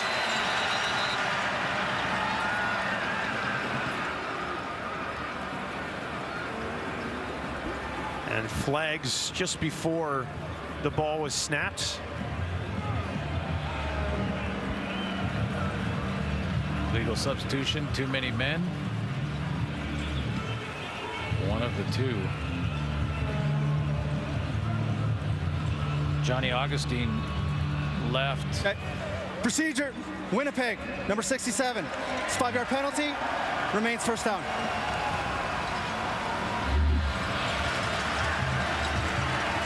Wow, he's the guard in there. the center with the ball. Backs him up 5, 1st and 15. Another flag. Strebler throws.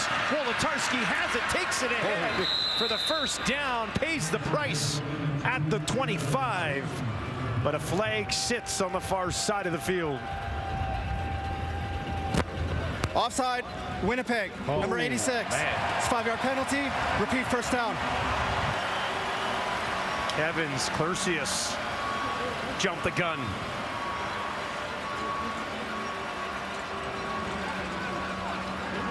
Rookie mistake. 1st and 20 for the Bombers. Take a look up here. It looked like that's where the flag was thrown. Clercius.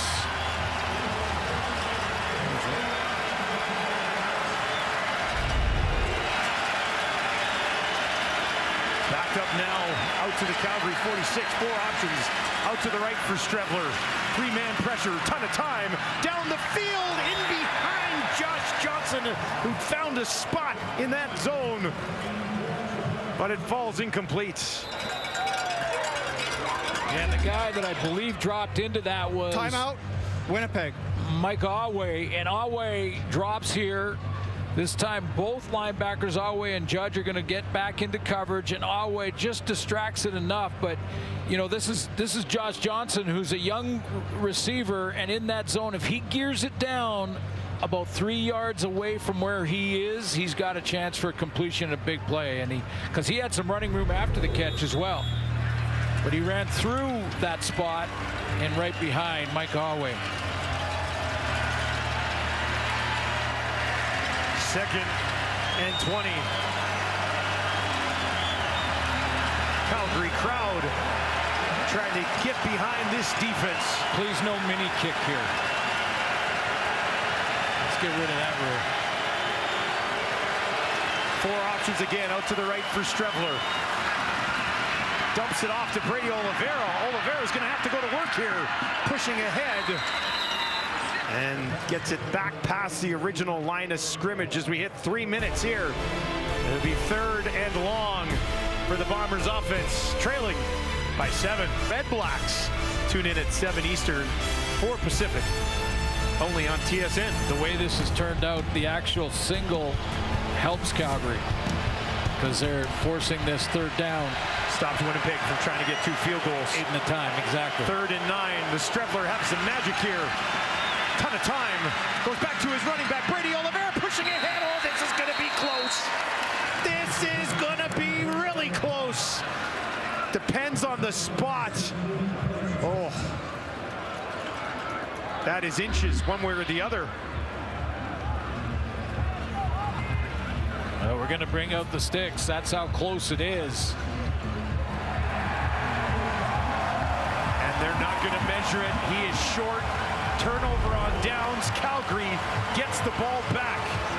What do you think of throwing it so short in that situation and putting it all on Brady to pick up the 1st down? Well, I mean, that's what Coach was talking about on the sideline, that both these defenses here tonight have done a nice job of forcing quarterbacks to throw it underneath. And then they have to hope that those guys can make a couple people miss, and they were about half a yard short. But short enough that they didn't have to measure, didn't have to bring the sticks out.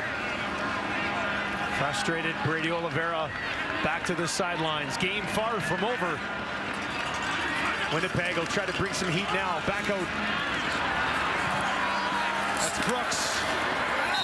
But Cramby is there, and that'll bring up 2nd down. Hey, while we have a quick second here, we just want to remind people that the Team Canada will be playing Japan at 5 o'clock at Commonwealth Stadium in the IFAF Under-20 World Junior Championship in Edmonton. Commonwealth Stadium tomorrow at 5. Canada, gold medal game against Japan. Let's go, gentlemen. Let's go get it. Japan knocking off the U.S. to get to that gold medal game. Big time upset there, so they got some magic going right now. But Canada looking to take care of business at home tomorrow. 2nd and 3, huge down in this football game. They'll hand it off, and pushing ahead, looks like he's got enough. That is Philpott on the ground. It's funny, you make an argument with coaches' decisions, and so many times sports fans will be debating decisions. And you know, when Cody Grace punted it into the end zone for a single to make it 7 instead of 6, a longer field changes the strategy there. If he punched that out of bounds inside the 10, then Streveler would have had to go out, gone the distance. You know, the fact that they got the single forced Streveler to go for it on 3rd down, so it's the right decision by Dave Dickinson. And one more 1st down, they might be able to do it here. Ooh, that one just got there. Michelle turns it upfield, takes it out of bounds just at the 45. Could you imagine that? That's how close Dedrick Nichols was. He's seen that play a few times tonight. You could have heard a pin drop in here. Oh man! If he picked that one off, he took a shot at it. Playing the play. Here he goes. They did it automatic, and no! Just off the fit. Just 3 or 4 inches away that from close. Taking that to the house. Instead it goes for 8. 2nd and 2. Mills on the ground, and he is going to be stopped well short of the 1st down. Back to the line of scrimmage barely, and that will make it 3rd and 2. And Cody Grace comes out to kick it away. Winnipeg will call a timeout with 1:47 on the clock, and they'll get another crack at this. Yep. Yeah, stop the clock there. And one of the reasons Dave Dickinson would run the ball there would be to keep the clock running, but the Bombers still have their timeout. They'll use it there.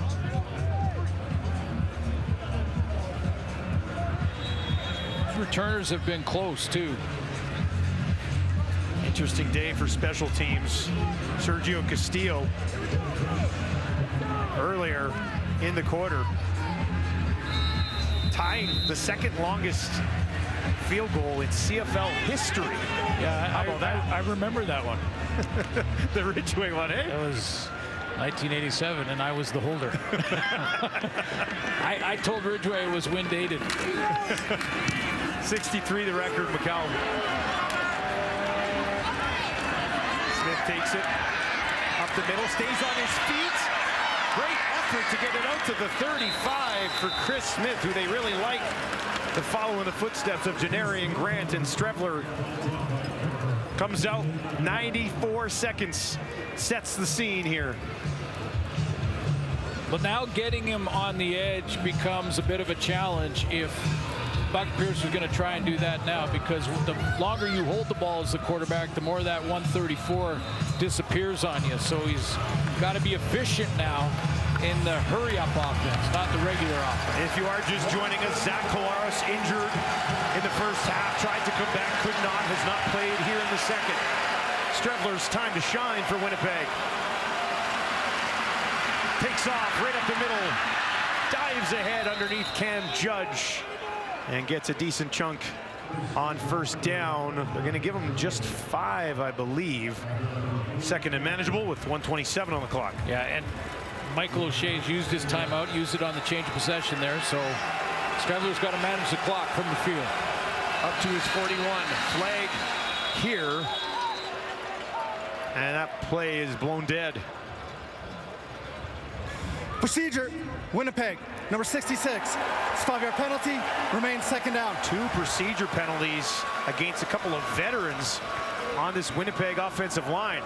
Kolinkowski, and now that's Stanley Timer, Bryant. please reset the clock to 1 minute, 22 seconds. 14-year veteran. Now, a different single caller is a different voice, even though there has been a package for Streveler at quarterback and short yardage. And we're in week 4 now. That shouldn't be an issue. 2nd and 10. Streveler with time over the middle. It's Johnson again, makes a move. Stopped just short of the 1st down. Well, 2 things, though, that Josh Johnson need to get out of bounds. And if you're short, you're going for it anyway, but stretch that thing out to the sideline. Yeah, save some time. 3rd and 1 from the 45. Calgary can stop this. That'll That'll pretty much do it. Strevler's going to stay in the shotgun on 3rd and 1. Turns, hands it off. Brady Oliveira's got it. And Winnipeg stays alive with 67 seconds on the clock as another thrilling finish coming up here between these two clubs. Drew Wolotarski just told Josh Johnson to get to the other side. Strevler near side. Ontario Wilson comes back. Gets underneath that one down to the 50 with 60 seconds on the clock. Yeah, smart move by Wilson at the end of that catch. He was going to go and celebrate. You can't celebrate with a minute to go, down by 7. Time to get back to work. Strevler moving quickly here. 4-man pressure from Calgary. Over the middle, down the field, drops it in at the 30. And it's Kevin Sklersius. Comes up with a big one. You remember that offside procedure from Sklersius? He made up for it right there. Nice catch. Strevler dropped it in there. 11 of the last 13 games between these two teams have been decided in the final 3 minutes. They played close football games. Simple as that. Calgary and Winnipeg. Winnipeg has won the last 6. Strevler now a little bit more pressure this time over the middle again, and he's got it down to Dembski, and they've still got 45 seconds to work with. Oh, plenty of time now. They've made quick work of the field. Dembski in the slot. Bender. Two good throws back-to-back by Strevler. Timeout called. Timeout, Calgary. Calgary will call a timeout here. Chance to reset, refocus with just over 40 seconds on the clock. Pretty nice drive Winnipeg's put together. They're best of the football game right now. Yeah, and they don't have to take the shot to the end zone on 1st and 10. They can get a first down and get another shot. They can run their offense. 45 seconds, plenty of time. You can 6 plays. If you're efficient, quick out. Takes 2 or 3. Now both coaches can't stop the clock again with a timeout. 58 yards in 42 seconds to put themselves in this spot with 45 remaining. Second trip to the red zone today for Winnipeg. Working from the Calgary 16. Dembski's in the slot, up high. Strevler flushed out on the run. Now he's going to throw towards the end zone. Wolotarski got it. Touchdown Bombers. What a drive, and they're not done yet. Strevler finds Wolotarski for 6. The college teammates find a little chemistry late in this game, and we're a single away from tying it and going to overtime. Strevler on the run, get him outside, contain. Mike Alway didn't know whether to drop back under that or go and try to tackle Chris Strevler. He got caught in between, and little toss. Catch looks clean there. Yep. Oh, that's a touchdown. Wolotarski's first of the season could not come at a bigger, better time. Castile to tie it at 19, hit a field goal from 60 earlier in the game. That one is up. It is through. We are deadlocked with 37 seconds on the clock. Do not ever turn away from the final 3 minutes of a CFL football game.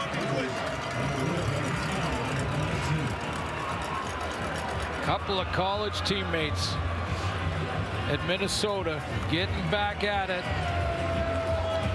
They move Drew Wolotarski into the slot back position with all their injuries. With Dalton Schoen out of the lineup. Wolotarski, a 7-year veteran.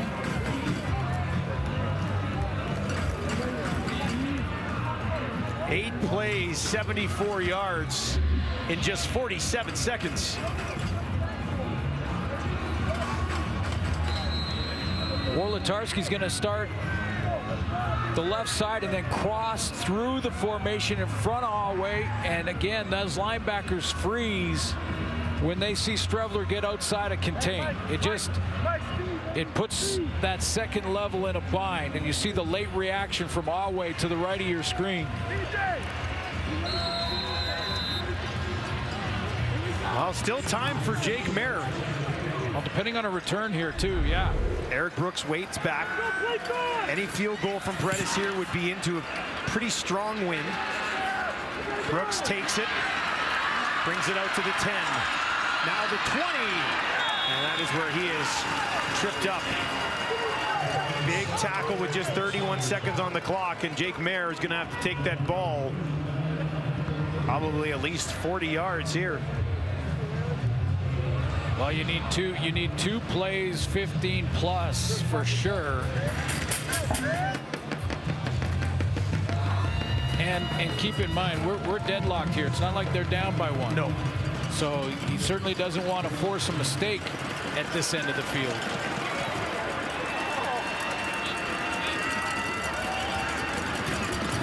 Start on their own 22. They will hand it off right up the middle, and a sign that they're okay with overtime. Yeah, I think so. Exactly. You just be smart. They're into the wind.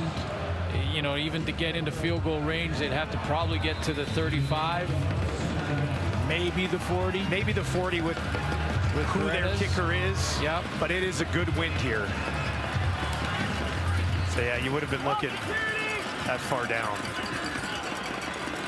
2nd and 5. Clock ticks inside 10. One more handoff to Mills. Hangs on to the ball with 3 seconds on the clock. Little OT.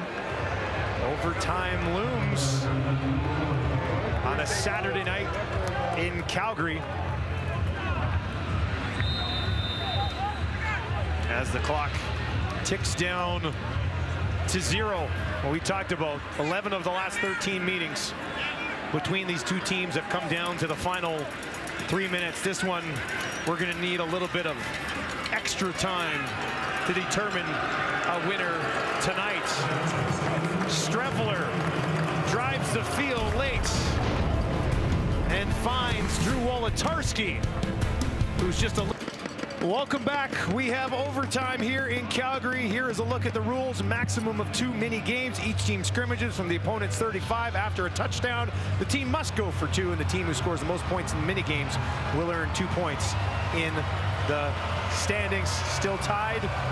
Calgary won the toss. Calgary won the toss, so they got the choice to either go on offense or defense first. They've chosen to go defense first. That allows Dave Dickinson's crew to know exactly what they need to try and win on their turn. They'll both go with the wind at their backs in this first overtime. If we go to a second, they switch ends. Wind has picked up here, actually, as we get into overtime, but at their backs right now. Winnipeg will have first crack at it. Strevler, fresh off that momentum of a game-tying touchdown, as Brady Oliveira to his right. Hang on tight, everybody. Overtime begins. Saturday night in the Canadian Football League. Pressure in Strevler's face, gets it away. Ontario Wilson hauls it in and stays on his feet. Still going. What an effort by Wilson. Takes it down inside the 15. Can you imagine if he actually gets set free there? Well, that's a big play, and because you don't have to worry about the clock here, then the sideline doesn't matter. So he understands that. That's a young player figuring that out. Now I could just try and get everything I can. Every inch matters, and he gets up the field, makes a couple of guys miss, and they're in striking range now for the major. They spot him at the 16, which is exactly where they were when they threw that game-tying touchdown.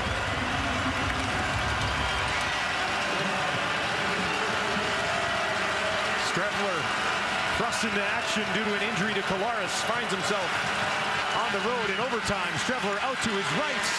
On the run. Nowhere to go. Throws it behind the intended target. That was his fullback, Feltmate. And that'll bring up second down. Very similar play to that tying touchdown to Wolotarski. Get outside on the run, and this time the linebackers stayed off. They stayed under the receivers this time. They said, if you're going to run, go ahead and run. We'll rally to that. The Bombers just 7 of 22 on second down conversions so far in the game.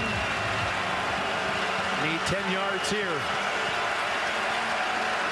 Calgary crowd trying to get behind their Stampeders. Stamps are going to bring pressure. Strebler gets it away, looking down towards the end zone, intercepted. It's picked off in the end zone, and it's going to be brought back to Mario Houston of all people. And Houston takes it out. There's a flag back inside the 5, but the Mario Houston takes it away from Strebler. Houston, a hero against his former club.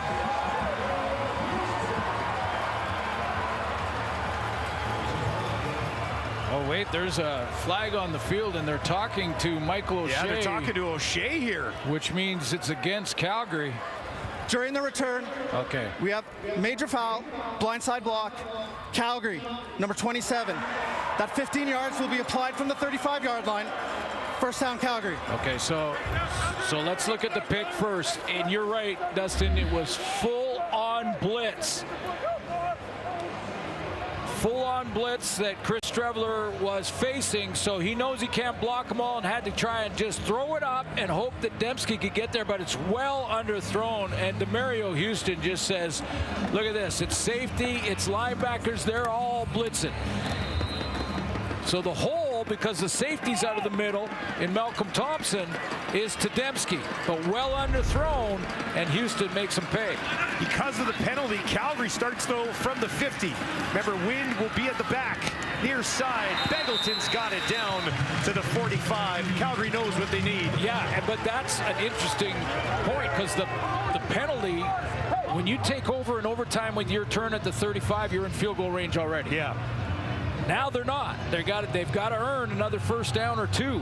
We did see Castillo hit one from 60 in this same direction. Yeah, with the wind.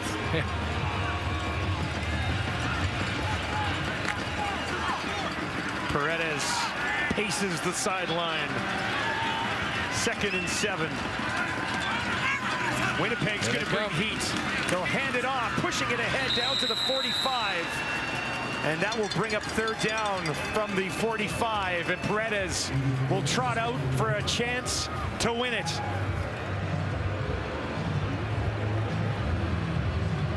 .45 means it's a 52-yarder. The tee will be placed right down the middle. And that's why they ran to that spot, confident with the wind. That Paredes is back, and his accuracy. He can do what Castillo did, going the same way. Just inside his career long at 53, Paredes to snap a 6-game losing streak against the Bombers from 52. The kick is out. Got it! Paredes walks it off for Calgary. And they win a thriller at home.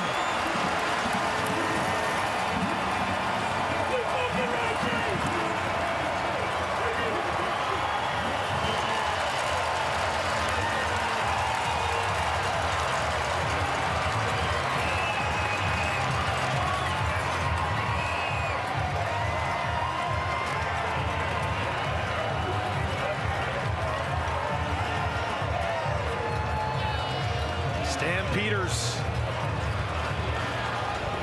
get the job done in overtime. Great confidence, and Rene Paredes tucks it inside that post. Oh, man. Doesn't get any closer. Had the leg for sure. Good hold.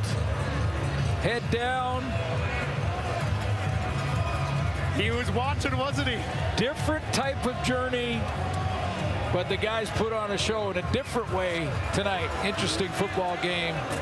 Calgary gets the win, and you know, there's been a lot of teams that have struggled to beat the Winnipeg Blue Bombers over the last 4 years. The Bombers dropped to 0-4. Winnipeg Blue Bombers 0-4. Things possibly from bad to worse, too, as Zach Collaros doesn't play in the second half of this football game. Streffler steps in, led a game-tying drive late in the fourth quarter. Calgary Stampeders go to 2-1 on the season. What a finish at McMahon on a Saturday night. Defensive battle for 3 quarters ends in thrilling fashion as Paredes knocks one home from 52 to give Calgary their first win in years against the Bombers. 22-19 the final. Thank you for joining us. Good night from Calgary.